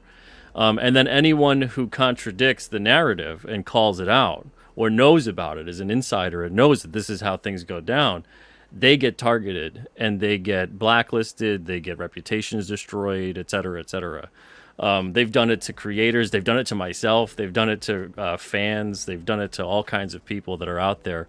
If you're contradicting the corporate narrative, so it's people that say that this doesn't really happen. It happens all the time and in every facet of news media and corporate narrative. Absolutely correct, Peter. Thanks, This guys. is Thanks. exactly what's going on with the relationship between journalists and the U.S. government. Yep. And it's got to stop, or we won't have any sense of reality anymore. And I was told by someone that had worked in these inside intel programs that he was personally concerned about this too, because it leads to a Sputnik moment. It stops progress. Yes. And eventually the other guy gets the satellite before you do, and you have a Sputnik moment. Because there's such a tight grip. And you don't have any. Yeah, there's such a tight grip on the narrative and on what they consider to be innovation. the truth. And and that's it. And Tight grip on the narrative. We need to break this open in a positive, patriotic, healthy, constructive way. Everyone has to wake up every day and do their research on these topics and talk about it to your neighbors and your friends and your family. Why? We want Congress to have open hearings, and we want to hear this from it's not us speculating here. We want the witnesses like the Richard Doty's, and there must be hundreds of Richard Doty's out there. He said that he was part of a cadre of like a couple hundred people. There must be other people out there that know it, and we need them to be subpoenaed so they can legally tell us without fear of breaking their national security orders what they have seen, these materials. Have they seen, like David Grush on the congressional hearings a couple months now, said that he knew where there were alien bodies and which bases where they were at and where the material was. I think it's time we saw that. As long as it doesn't damage national security in an irreparable way, none of us want that to happen. But look, what about the truth? What about reality, science, little kids who will be inspired by this? Like we were inspired by Star Trek. I was inspired by Star Trek. I started watching that in 1968. I think when it came, black and white TV. That sort of thing goes into little kids' minds and leads them to be curious and keep going at things. And that's what creates economic growth in the long run. So I totally agree with you, sir. This is about evolution. We're not going to settle for this half truth. That's not American, guys. This is not American to settle for half truths. We demand to know what's going on. Truth. We, the public, cannot make accurate decisions. We don't know who to vote for if it's all messed around with this. Absolutely. There's a lot of conversation, save democracy, this and that, but how are we supposed to have democracy if we don't have informed people? Thank you. You can't have democracy without accurate information. If the journalists have all been bought off, Lion Mill is saying here in the comments, I changed my story for a beer and a Snickers bar. I mean, this is what they're doing. And we pay these people money for these media. We pay for our news stream, whether it's through Apple News, however you get your news. You're paying for it if you have a subscription. I think you kind of have a right to know that they did their best and that it's accurate. And if they're being bought off and are told by the Pentagon has its own psychological disinformation divisions, but it's supposed to be used against adversaries, not against American citizens. It's not supposed to be directed in here, guys. Directed against the terrorists, not against us. That's not the way it's designed. And I'm really ticked off if generation after generation of bureaucrats have been distorting reality or subverting it because they've been told by their superiors in these bureaucracies, just follow your orders. Because Richard Doty apologized when I did the interview. He apologized right there on the camera. He said it was his job, that he was following orders. We've heard that before. But he came clean. He's come clean now. He's on several nights a week. He's on the internet telling us what we should be doing to contact our representatives, our senators and congresspeople. That's awesome. There should be more people like that. We need to turn this around for the sake of growth and competitiveness and national vigor, national awareness of what we're dealing with. Because as you're saying, Peter, we can't have a democracy if we're dealing with hallucinations. Yeah, if there's a monopoly on information, especially being driven by a corporatocracy. Like it's like the political structure of it fail is so owned by so many other facets that it's like you can't even look at it and go, oh, it's just solely if we elect the right person. Well, we elect the right person. Unfortunately, that right person is going to either get with the program or get gone. Guys, I gotta say, I talked to someone that knew about this, Jim Mars, the late great Jim Mars. By the way, he wrote the forward to Jim Opening Mars, Minds. Yeah. My love first Jim book, Mars. he wrote the forward to Opening Minds. It's in here, and I wrote the forward to his book, Sci Spies. We traded forward. Oh, nice. Yes, and Jim used to tell us, I saw him speak many times, that he knew someone that worked for one of the big news networks in Manhattan, in New York City. And this guy told him, I think it was a guy, that his job was to take news from the nation that came in over the weekend and put it together for a Sunday news broadcast. He was the person that had to decide what was national news from all the local papers and all the stories that came in, and he had to get clearance for UFO stories from upstairs. The only things he had to get clearance for were terrorism stories and UFO stories. Terrorism we can understand. You don't want the bad guys to get their stories broadcast if it was going to cause some sort of harm or give information that could help them. But the UFO stories, those terrorism stories would come back down rewritten for national safety and security for valid reasons. But the UFO stories, this guy said to Jim, went upstairs and never came down again. Jim wrote what, The Biggest Secret? That was one of his books, I believe. Jim Mars, The Biggest Secret. The alien agenda or something like that. You Sci-fi. had Our Occulted History. Are you thinking of that? No, I think it was called The Biggest Secret. I thought that's what it was called. But Possibly. He had one a of bunch of his books. Yeah, I mean, but yeah, Jim Mars, Crossfire, the JFK movie based on that, you know, Alien the Oliver Stone Agenda. one. Alien Agenda, yeah. And you have to wonder if Jim isn't right here, because we had David Grush and Ryan Graves, F-18 pilot, Dave Fravor, who saw the Tic Tac as part of the Nimitz-Princeton group in 2004, F-18 pilot, lead F-18 pilot of the Black Aces, along with Alex and Dietrich. The two planes go up with their backseat Wizzos, so 4 people experience this. And they testify in front of Congress just a couple of weeks ago, Tim Burchett and a couple other, you know. Oh, yeah. Great. Where's the coverage? These are people that, you know, are risking their lives to defend their country. They go up in those F-18s where they're told to go. Anything could happen every time they go up. And this is just a train, you know, they're told they're vectored up there by Kevin Day. I interviewed him, the radar, you know, Top Gun radar operator for the Princeton Nimitz carrier group, the Nimitz carrier. And they don't know what they're looking at. They said this thing is moving erratically, right angle turns at speeds that would liquefy any human in there. Yeah, And I honestly, where's the news coverage of this? I think it's ours. I think that's why That they're might not. be government. Yeah, that's why they're not. I think going crazy with the national But you would security still expect risk. the media to ask that question: is it ours? At least Right? they can Exactly. bring it Yeah. up. Tell us. Exactly. Where is the coverage? And Yep. you know, David Grush is a career. I looked at his resume. He's done all these training programs in the Air Force, NRO, NGO, which is the National Geospatial Agency, which does satellites and things. Big secret, big funded organizations. NRO is, I feel like, something 10 times bigger than any of the other next intel. And these people don't make things up. And where's the curiosity? That's what I'm wondering. Maybe you don't believe them. Maybe you don't believe Grush that he's knows witnesses who've seen the bodies, who've seen the recovered craft. Fine.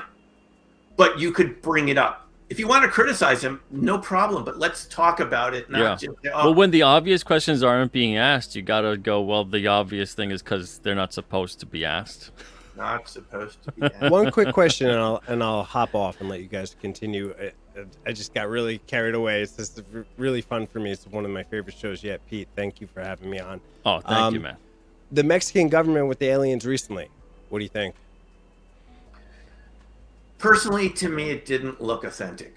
Yeah. And again, I agree. I come out of academics. I could be wrong. It looked to me like sculptures. I just don't have enough evidence to make a determination. My first reaction was, believe me, guys, I've been to a lot of UFO conferences. I've seen hoax things. There are people that do this. That was my reaction to it. I'm just being honest with you. Yeah. It does. I could be wrong. I could be wrong. It just didn't seem quite right. Why they had Ryan Graves there the same day? Ryan Graves. Yeah, no doubt. that was odd. I thought, what an odd coincidence. I wasn't convinced by it, but again, I could be wrong. That's my reaction to it so far, based on the evidence. What's interesting to me, and I'm not going to curse Pete, is nobody really gave a crap. You know, like it was like no big deal. Got to go to work next day, and kind of forgot about it. That was intriguing to me. It's like you're actually claiming to show us alien bodies that were. What I found was really funny was this. All you really see everywhere was the little dude, right? The little dude that looks exactly like a sculpture in some way, shape, or form. Yeah. But the bigger one with the elongated skull and looked more actually like a mummy, that was hardly shown, hardly talked about.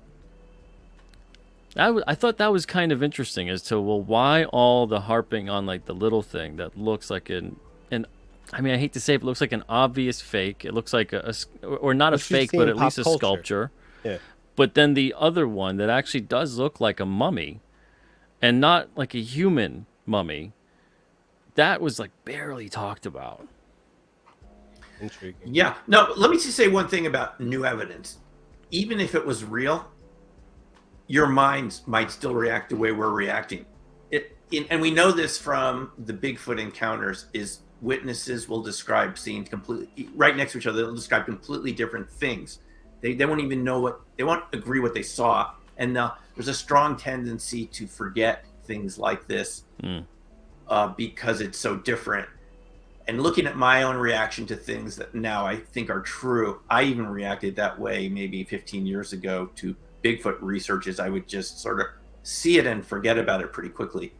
It's so all of us, even researchers, your minds can be a little on the closed side, even if you think you're open-minded, and you could turn out to be wrong. There are things that could be true that you didn't even believe in at the time. And I'm sure, as you were saying earlier, Peter, 500,000 years, things that we don't believe in now would be like so obvious then. And even those of us here who think we're open-minded to this, it's probably even considerably stranger than that. Yeah. Oh, yeah. Yeah, because it's going to be on an exponential rate. Where this kind of stuff, unless of course they manage to squash and control the development of these questions and looking into it further. It's our own minds that are the issue. It's not just the government. We shouldn't just blame them. This stuff is going to come from the ground up, I think, like anything else. Yeah. We can be overly skeptical too and turn out to be wrong. I know I've been wrong. Rob, I got to bid you adieu, my friend. I got somebody waiting very patiently in the back, but thank you so much for being on here tonight, brother. Awesome show, guys. Thanks for having me on. I appreciate it. Take care. Man. Keep up the good work. All right, and we got Xerd here. What's up, Xerd? You're on Comic Book Radio. Hey, Pete. Hey. Mr. HEIN. Is that correct? Yes, thank you. Yes. So my first question is, because I like to put it out here, I would say I'm a fundamentalist Christian or so, and I was asked the question. I guess it's an unpopular opinion, is that why is it that some in this, the way that we question things, and I would also like to say that I would be the black sheep of my family because I'm also very scientific minded. So the question is, why is it that we constantly use science as if it is a grounded fact? For example, when people talk about history, they talk about evolution. But evolution is a theory. Most people forget that there's no concrete evidence to say evolution is a concrete fact, just as well as there's no concrete evidence to say that certain things biblically are a concrete fact. I mean, at some point we have to, use a degree of, I guess, buy-in I to think any kind of theory. Well, I guess I'm gonna answer before Simeon, and I apologize. I think with evolution, it's one of those things where it answers like half the question. And then the other half is like, we think that's how that works too. Because you could see evolution take place between parents to offspring and so on and so on and so on and so on. And you can see little things happen. But I don't think that it certainly to me doesn't explain creation, which is where I think a lot of people kind of get oddly dismissive or protective of it at that point. But Simeon, you may know better than me, and you probably do. Yeah. I think when we're talking about science, I think we can generally agree that the idea is to be evidence-based. Yeah. Yeah. And I think this what separates us from people 500 years ago, because modern times, and I think those of us that are around now agree that's how we live and look at things. We want evidence.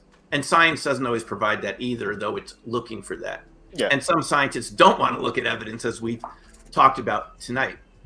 But the main idea is we're based in evidence more than just beliefs. And I think most of us could agree, and you probably agree with this too, that that's actually a good thing, because we won't question things if it's just based on beliefs, because we will just go off of what we're told. And this is how people were until recently. If Aristotle hadn't said it, it wasn't true. And this held back or restrained our ability to look at the cosmos, because Aristotle said there was nothing going on past the moon. Yeah. And this is why meteorites weren't believed in. But those turned out, I think you would agree, those turned out to be real. We have the evidence. But even the scientists of the day wouldn't look at meteorites. You know what they did back then? They threw them away because they thought they were a hoax. So anybody can be limited, even scientists. But the basis of it is to be open to new evidence. Yeah. And I think most of us would agree that's a good thing. That doesn't mean we can't look into the past or even into ancient documents or even the Bible itself. I mean, I'm actually spending time now learning Hebrew. I mean, I am of the Jewish faith, but I've been learning Hebrew because I want to look at some of these writings from thousands of years ago, because they did talk about giants. Yeah. They did talk about Nephilim. And I'm wondering if modern science doesn't want to talk about Bigfoot.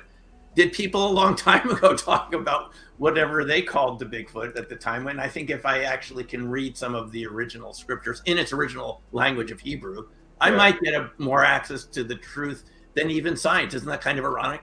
So I'm not against looking at different sources to, because it's not just evidence, it's a willingness to, I think any of us alive now, we're willing to look at evidence. And I think XRD, you'd probably agree. If you had evidence in front of you, you'd be willing to look at it wherever the chips fall, because that's the sort of people we are nowadays. Yeah. And I think that's a positive thing, to want to look at reality in front of our eyes, not just what we were told. It's true, because we won't make progress of it. It's funny that I find a lot of the ancient, whether it's cultures, whether it's scripture, whatever it may be, really tackled a lot of these issues, but didn't phrase them in a way that made them seem out of the ordinary. Yeah. Or paranormal, or dismissive, plainly just dismissive. They kind of embraced it, put a name on it, gave a story to it, gave an explanation, and then was like, okay, and then we move on. You know, and it seems like the more we get into modern culture, the more we get into the modern history of things, there was this weird cap on. That was like superstitious belief. That was something that they just made up to explain the unexplainable and not be so uncomfortable with it. But if anything, to me, if they were uncomfortable with it, they would have just been like, we don't talk about this. This is crazy. Yeah. Yeah, I asked that question because, like, I mean, I've been run out of chat rooms or laughed out of chat rooms, to be honest, because I feel like, you know, I feel like there is a spiritual component to life, you know. Oh, and yeah. There's certain, and science never seems to acknowledge that, and a science. When I say science, I'm saying science in the general dismissive sort of sense. I'm not saying science in the burden of proof or evidence.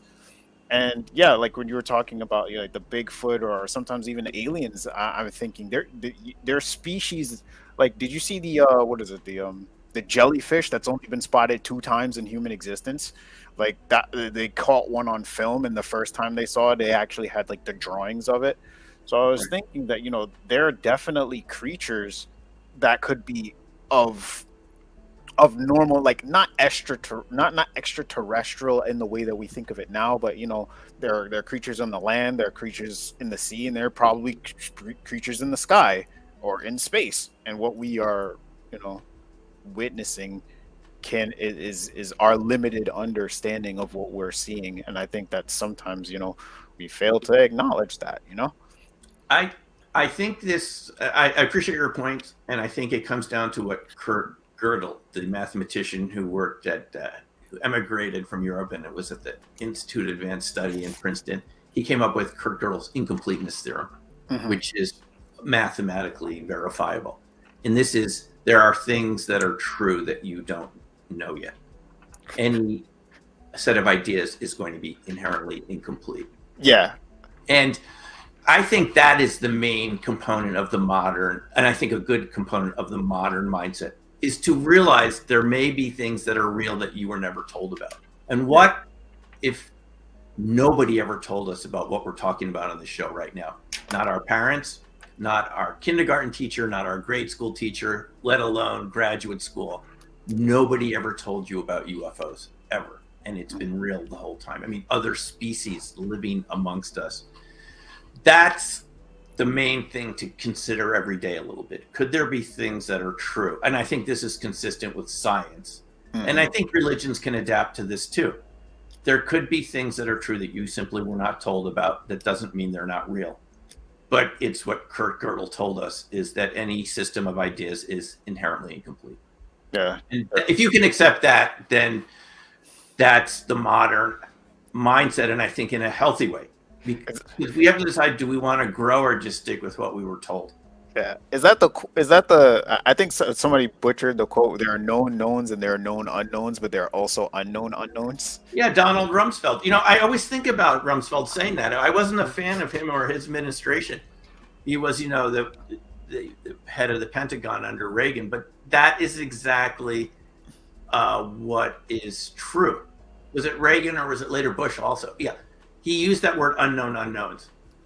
Because militaries have to be realistic or they'll lose, right? Yeah. They don't want to lose, so they consider what they haven't considered. The unknown unknowns. And I'm really glad you brought that phrase up, XRD, because I think about this with relationship to the UFO discussion. Yeah. There are known unknowns. And by the way, this is the theme behind one of my other books, Black Swan Ghosts, based on all the UFO witnesses I talked to, including people that had worked with NASA and JPL, and fascinating witnesses I encountered. We can't even conceive of some of the things that we might not know about. That's the unknown unknowns. And as long as you can be okay with unknown unknowns, you'll be okay here, because that's what some of this is going to turn out to be. Not known unknowns, unknown unknowns. Yeah. For me, that's Bigfoot. I mean, I say it all the time. My favorite form of my favorite kind of story is eldritch horror. Like I always like the fact that there is a part of reality that we'll never understand or never come to comprehend, and that's much larger than us as a species. Right, but we can make progress towards it. I'm not saying you have to buy into that, but for me, that's what makes it worth it, is just to know a little more about it. It may never be completely comprehensible, but we can make incremental steps. Yeah, you don't have to accept that, but I think that's what modern science is based on, that idea. So. I mean, yeah.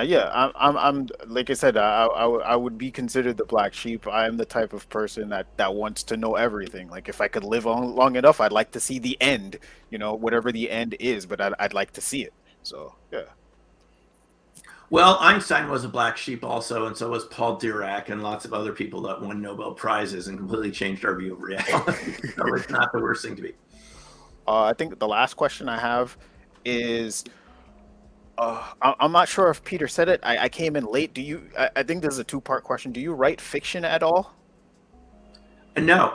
My books are all fact, science-based research. I did do one book called Planetary Intelligence. It was just more based on my experience with what's called Tai Chi and Qigong, and this idea of kind of living in a way that's more harmonious with nature versus opposing it. And it's a book about exercises and kind of based on being in the crop circles, a lot of ways of imagining how you're part of a larger organism, the Earth. So I think that's the closest I got to fiction. Harmonious energies and resonating with the earth and everything. Yeah. Yeah, because it's important to be healthy. Amongst all these discussions, folks, it's also important to be mentally and physically healthy. I think that's something you have to take care of every day.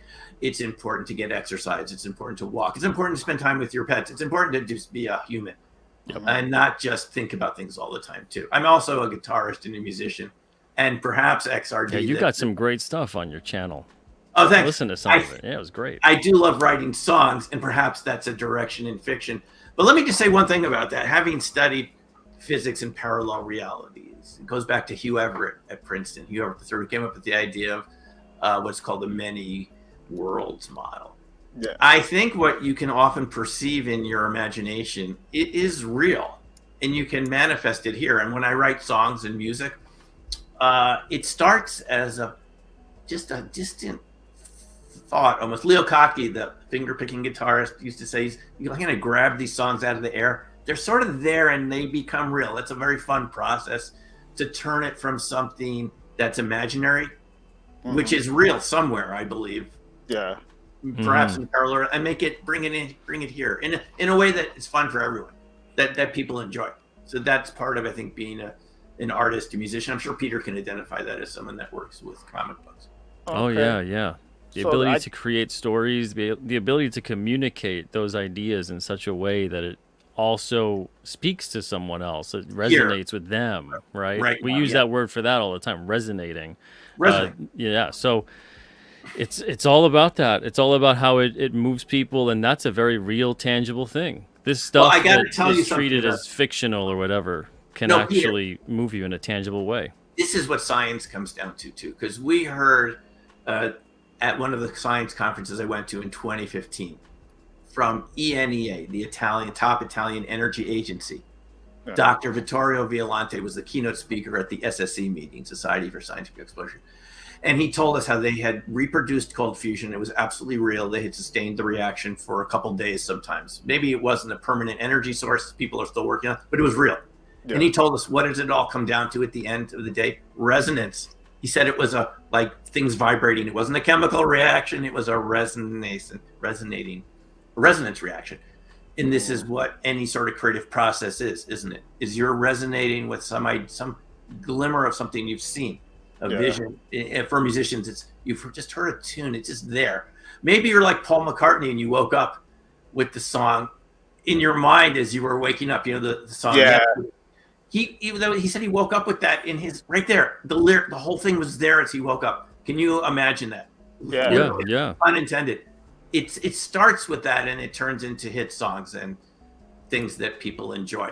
Yeah, even getting into the flow state of creativity. Yes. And elevating into kind of almost like a higher consciousness when you're in that zone. Right. Tapping into God knows what.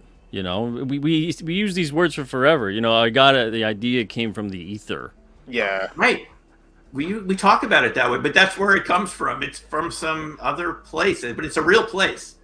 I think these are real zones, but they may just be in our minds, but they're real somewhere in some parallel reality. And to bring them here, I find that to be I'm sure you feel the same way, Peter, very rewarding and fulfilling. To go from an idea and turn it into a book or a CD, something that someone tells you, this really made a difference to me. It helped me in some way. It's incredibly rewarding. Brought it into existence. And it just started in the ethers. Exactly. Yeah. So I guess the second part of my question is, out of the books that you have, for a fictional writer, what would you say are the a top 3 most compelling place that a person could take inspiration from your books? My personal books or the fictional writers that have inspired me? Your personal books. So they're looking to write a fictional story, and they're looking to take inspiration from your books that you've written. What would you say are the best places for them to look for something that's compelling? Well, do you want me to mention my books? I will. I think this book, Planetary Intelligence, just based on the reactions I've had from people that said it really made them rethink everything. It's just about realizing that we're not in a supermarket. You're on a planet. The oxygen's generated by trees. The water comes from this vast hydrological cycle with clouds and oceans. And just to be aware of that is transforming in and of itself. Just to realize you're part of something really big, even if you just feel like you're sitting here. And not only that, the planet is moving around a solar system, which is moving in a galaxy. The galaxies themselves are rotating around. So you're even just sitting here, you're moving in 11 places at once. Yeah. That just to think about that. You think, oh, I'm just sitting here, even if you're not on the show. And we're all extraterrestrials to someone else. Yeah, and then exactly, just to exercise your imagination. I think in this book, some of these witnesses told me of encountering extraterrestrials. Mm-hmm. And they were absolutely certain. And these were policemen and other people. To confirm it, they got calls later on the phone of agencies that wouldn't identify themselves, wanting to know every little thing that happened. Mm-hmm. That is transformative, right? Yeah. It's not just us humans here. There's other beings like us with 2 arms and 2 legs from somewhere else, whether it's another dimension or whether they're from, and to realize that's actually real. You're just one of species of many. I think that's very transforming. But finally, I have to say, being in some of these crop circles, these huge patterns, and walking around in them, and it just retransforms your sense of space a little bit. It's one thing to see it on a page, and some of these were fractals that I studied in graduate school, but to realize that they were, here you're walking around in one the size of a football field, and your camera's going out and your batteries, and you realize if you take that fractal pattern and you make it big enough, and it's encompassing thousands of grains of wheat, and they're all helical. They have this helicity, this directionality, and all of a sudden your electronics goes haywire. And some of these people that made these circles, and many of them are man-made, at least the ones that I got to see, and talking to those people who made them, they still said they couldn't account for the orbs in their own man-made circles. Orbs? Yes, orbs, and strange triangular craft that would come over while they were making them. They couldn't believe what they were seeing. Like someone else was interested in their patterns. I'm talking about the man-made ones. Even the so-called hoaxes were attracting some other energy form or something from that was interested and was inspecting it. That to me was another mind blow. What it means is when you create something, whether it's Peter creating his comic books or anyone who's listening, whatever you do that can be creative, someone else could be interested in what you're doing, and they may be from another place. I'm not just talking about another human who's interested in your book or your CD. It could be some other energy form that's interested in what you're doing, which is, I think that's pretty profound. Yeah. That's Those incredible. are 3 things I would. What fascinates me about the crop circles that they can't say that were made by human beings, and just crop circles in general, is the fact that you can't really fully enjoy the view of them unless you're above looking down. Right. Like when you're in them, you might feel something.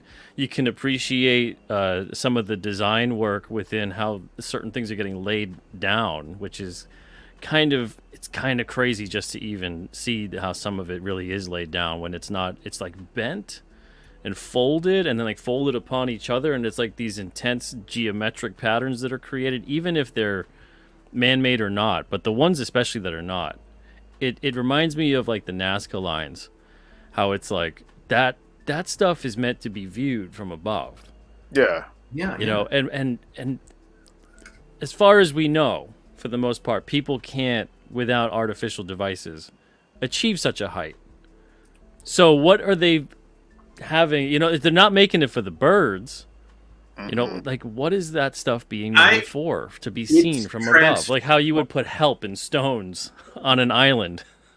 No, I think there's multiple layers to it, because we're talking about energy, and there was a Russian scientist, Grabinikov, who talked about the cavernous structure effect. Wheat is sort of like a long, hollow structure with directionality. It can create standing waves and energy patterns from any repetitive directional sort of material. And once it's in a large size and it's precisely put down, however it's put down, it creates energetic effects in that environment that are transformative. And to me, that is the message I get from it. Having been in many, many crop circles, I didn't go in this one because it was right after I left. This one was like the largest one ever made. It's like, I don't know how many circles, and there are a lot of circles, 80 or something little circles there. But they have a transformative effect. You're walking around in them. It just gets you looking at things differently to be in a fractal type pattern that's that large. I studied these in graduate school, but they were this big on the page. Now you're walking around in a fractal pattern. It's like being inside of a sigil. Yeah. It kind of reminds me of alchemy, to be honest. It's alchemical. And that's, we live on a planet where people seem so desperate sometimes for a bigger view of things, for something that's a little different, to experience that connection to something bigger.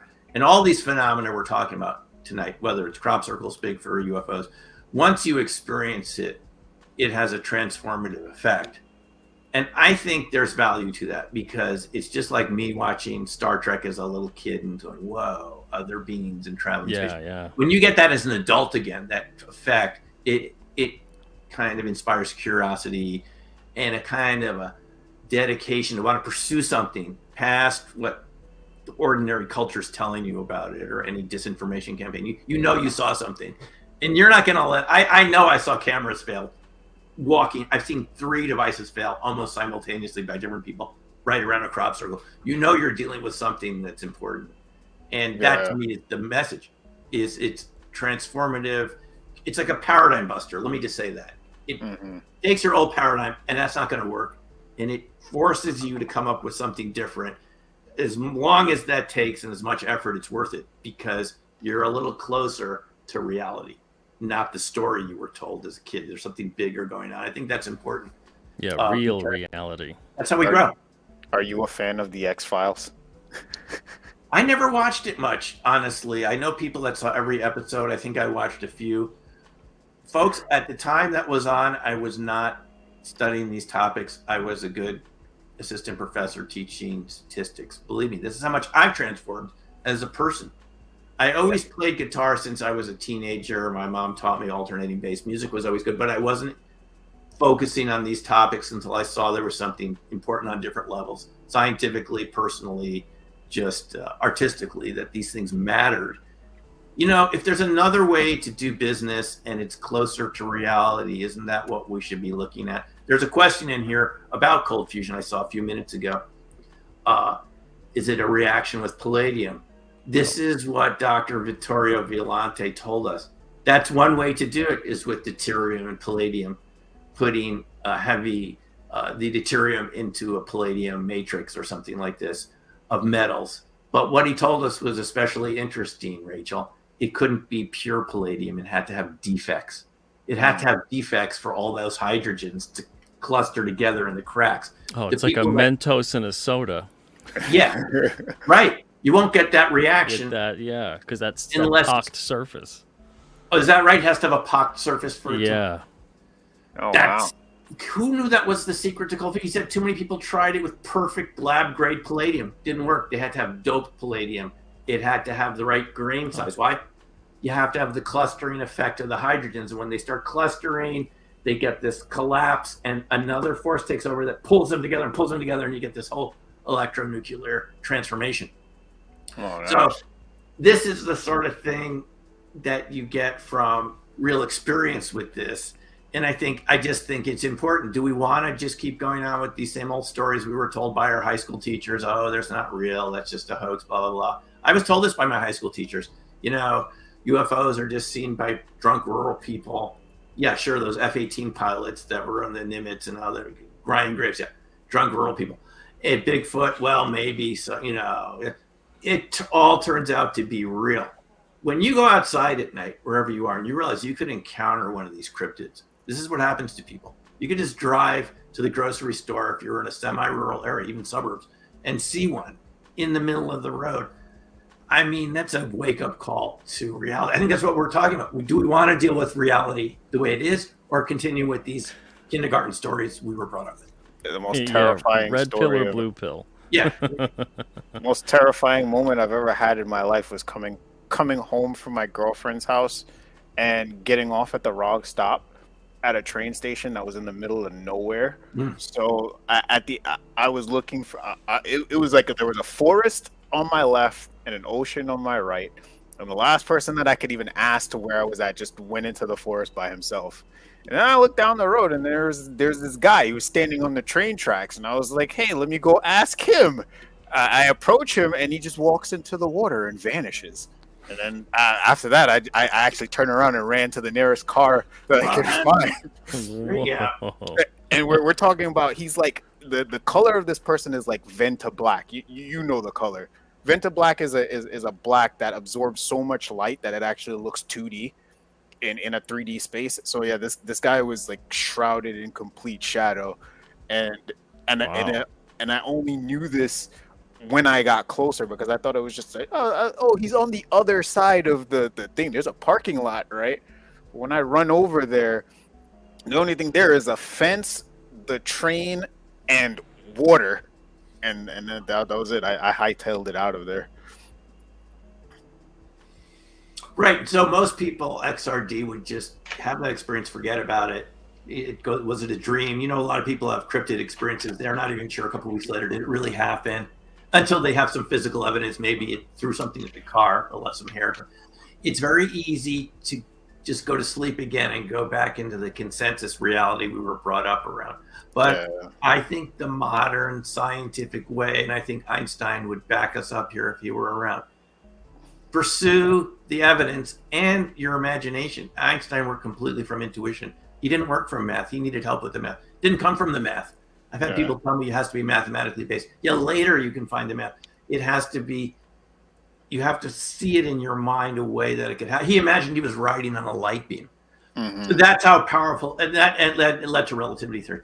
So when you have these experiences, folks, I think the main thing, and I know a lot of people have had things like what you're talking about, XRD, time slips, going into places that didn't exist with groups of people, later to find out that restaurant had closed 20 years ago, but they were right there the day before, stuff like that. These time slips.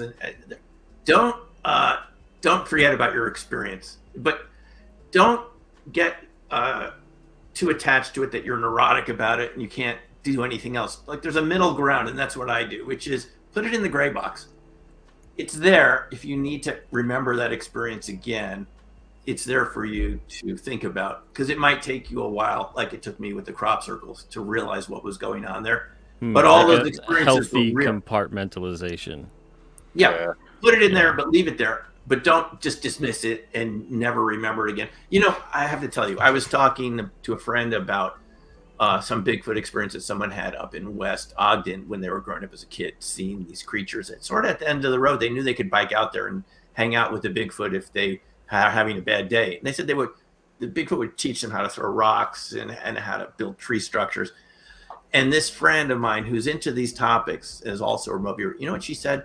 You just reminded me of something my grandfather said. It was near that area in West Ogden. It was another canyon over. She said, you just reminded me of something he told us. He said that the Bigfoot would come through the backyard. And I forgot about this for decades until just this moment that you reminded me. So, and he was right in that same area where this guy had his stories. And I went back to this guy and he said, oh, it's probably the same group. They were pretty, gentle group to be around.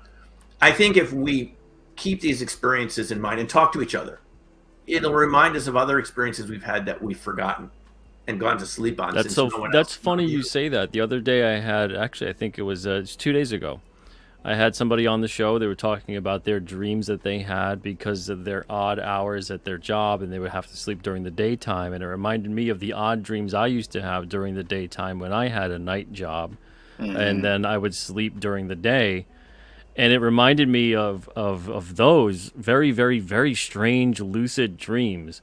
And I was wondering out loud, and I said, I wonder if it has to do with anything of the consciousness in the surrounding area, and you're picking up more on the waking life as opposed to when you sleep. We're all kind of more, in the same area asleep for the most part. And I wonder if it had anything to do with that, but it reminded me of how that triggered I didn't think about it at all until that point. And this was something that happened maybe almost 20 years ago when I used to have this job. So yeah, that's interesting how that gets brought up. Like something happens in conversation or whatever, and it triggers, oh yeah, that reminds me of what happened to me. That's why shows like this are so important. And that's why I'm confident we're going to make a lot of progress in all of these things we've been talking about tonight. And why the forces that want to suppress it are not going to win. Because us talking about it here reminds people who are listening of experiences they've had that they may have dismissed or not wanted to talk about. And it brings up and it reminds them of something. And it's this catalytic effect.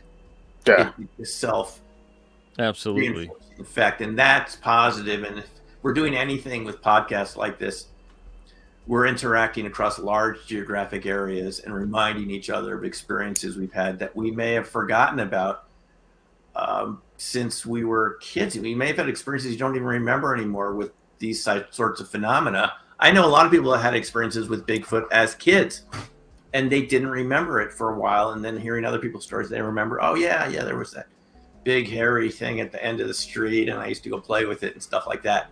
And it just comes back again. So that's how we make progress together, as we share stories and are willing to listen to other people's stories too. And it's a good environment to remember things that we need to remember. Right as you said that, I remembered something as a kid that I read about. Have you ever heard of a tengu? No.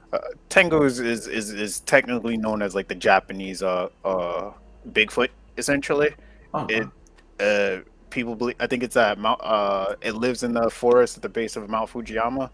There was a news clipping that I saw as a kid that it was like really grainy and black and white. They said they actually found a corpse of one of those things. Huh? It's supposed to be able to fly. It has like small wings on its back, and it lives up in the mountains most of the time. So I was thinking, when you were talking about the tracking, about the professional trackers and stuff like that, I think there's a possibility that, you know, if it senses something's tracking, it can just fly away. That would explain that, just the disappearing footprints. Like, oh, stop and then just fly. I don't need to walk at this point. And then on top of It would explain a lot of the sightings of Thunderbird and whatnot in the areas too, I suppose. Yeah, All those kinds of stories. That's interesting. and then camouflage, of course, because, you know, there's so many creatures that can probably do that. Like, we do not know of much creatures that can camouflage on land, except for like small reptiles and stuff. So if Bigfoot could probably just be a tree that you're staring at in the middle of the forest. This is what people say, though. I mean, I was just talking to a witness in the Vernal Conference, Phenomicon. Mm-hmm. I think it was their third conference there. And that was mostly about Skinwalker Ranch and Blind Frog Ranch, and those ranches that have a lot of so-called paranormal activity right there in Utah. But I did speak to someone that said they saw one on the Olympic Peninsula jump across a 20-foot road, a Sasquatch. It was one of their two sightings that they remembered. The other one was as a kid when they were playing hide and seek, and they went to a barn and they saw one looking through, and it was really tall. Oh, wow. A distant memory, but this was one jumping. And what did it have on its back? She said this was, you couldn't forget this, moss. Like, it had a mane of green moss. And she thought if you looked at a tree and it was hugging a tree, you would just think it was a tree. And people often, if you read the literature, even the BFRO site, Bigfoot Research Organization, there are people there that said they thought it was a tree stump. It looked like a tree stump. And I've often wondered, I mean, is it that their mind is sort of, because it expects a tree stump out there, seeing that? Or is it, like you're saying, XRD, is it transforming into a stump-like sort of material? Because when this person told me about seeing this Bigfoot with the green moss back, she did some research, and the Native American tribes there call it moss man. And they said that it was very good at camouflaging itself as a tree. So you're thinking in the right direction. Wow. I think that was the name too of a Masters of the Universe, a He-Man character. Oh, really? Moss Man? Was Moss Man. I'm pretty sure. Watch. Yeah. It's interesting too that you bring that up, because even within King Cryptid, I have one of his powers is that he has transmutative properties of his winged cape, and he can actually touch like wood or stone or whatever and get that kind of camouflage effect and blend into the background. So it's like even building that kind of mythos into my stories and my characters, basing it off of all these various stories that I've heard about in terms of cryptids as well. So it's interesting how you can kind of have that, like, you talked about, that transformative thing. Yeah. Yes, it's been a crazy experience creating this story, because, to be honest, there's some things that I've created where then I look back to tie it into reality somehow, and I find through the research that I'm like, I was way closer to this real event or this real occurrence than I had even known about. I just thought it was being purely fictional with it. So it's strange how even that occurs within the creation process. It's all part of it. Guys, I need to I can spend a few more minutes, but I need to take a bathroom break because we've been here. Yeah, no, we're gonna wrap it up because holy Okay, smokes, okay. we got really carried away. We went way over an hour. This was a lot of man. fun. I had great questions and great discussion. It's really good stuff. So, Excerpt, good night, my friend. Thank you for being on here with your questions. Oh, hold on. Sorry about that. Thank you both for having me on. Thanks. Have a good night. Thank you. Thank you, brother. Take it easy. All right. So we're going to wrap it up here because holy smokes, man. I did not think we were going to go this long. I am very sorry. Late and I'm getting darn hungry. Thank you for your time tonight, man. Thank you. Very generous with it. Really appreciate it. Everybody in the chat, thank you guys as well. Go check out Dr. SIMEON HEIN's books. I've got the links in the description of the show. You guys can go have fun exploring them. And SIMEON, before we go, anything that you'd like to say before we part ways? Yes. Well, believe in your experiences over what people have told you, because those are probably a lot more real than the story we were taught. Don't miss this movie that comes out next week on the 17th. I'm in it. Yours truly. I'm in there a lot talking about these subjects, just like we're talking tonight.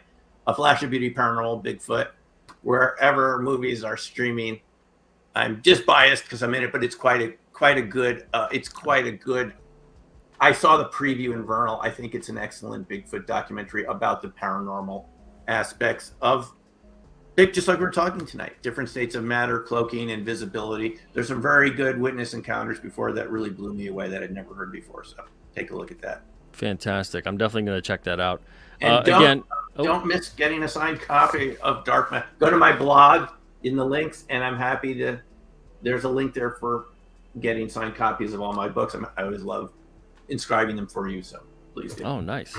Very nice. All right, everybody, take it easy. Have a wonderful night. I'll be back tomorrow at 1 o'clock Eastern with Chuck Dixon on the show, talking storytelling, comics, all that kind of good stuff. We'll be back for that.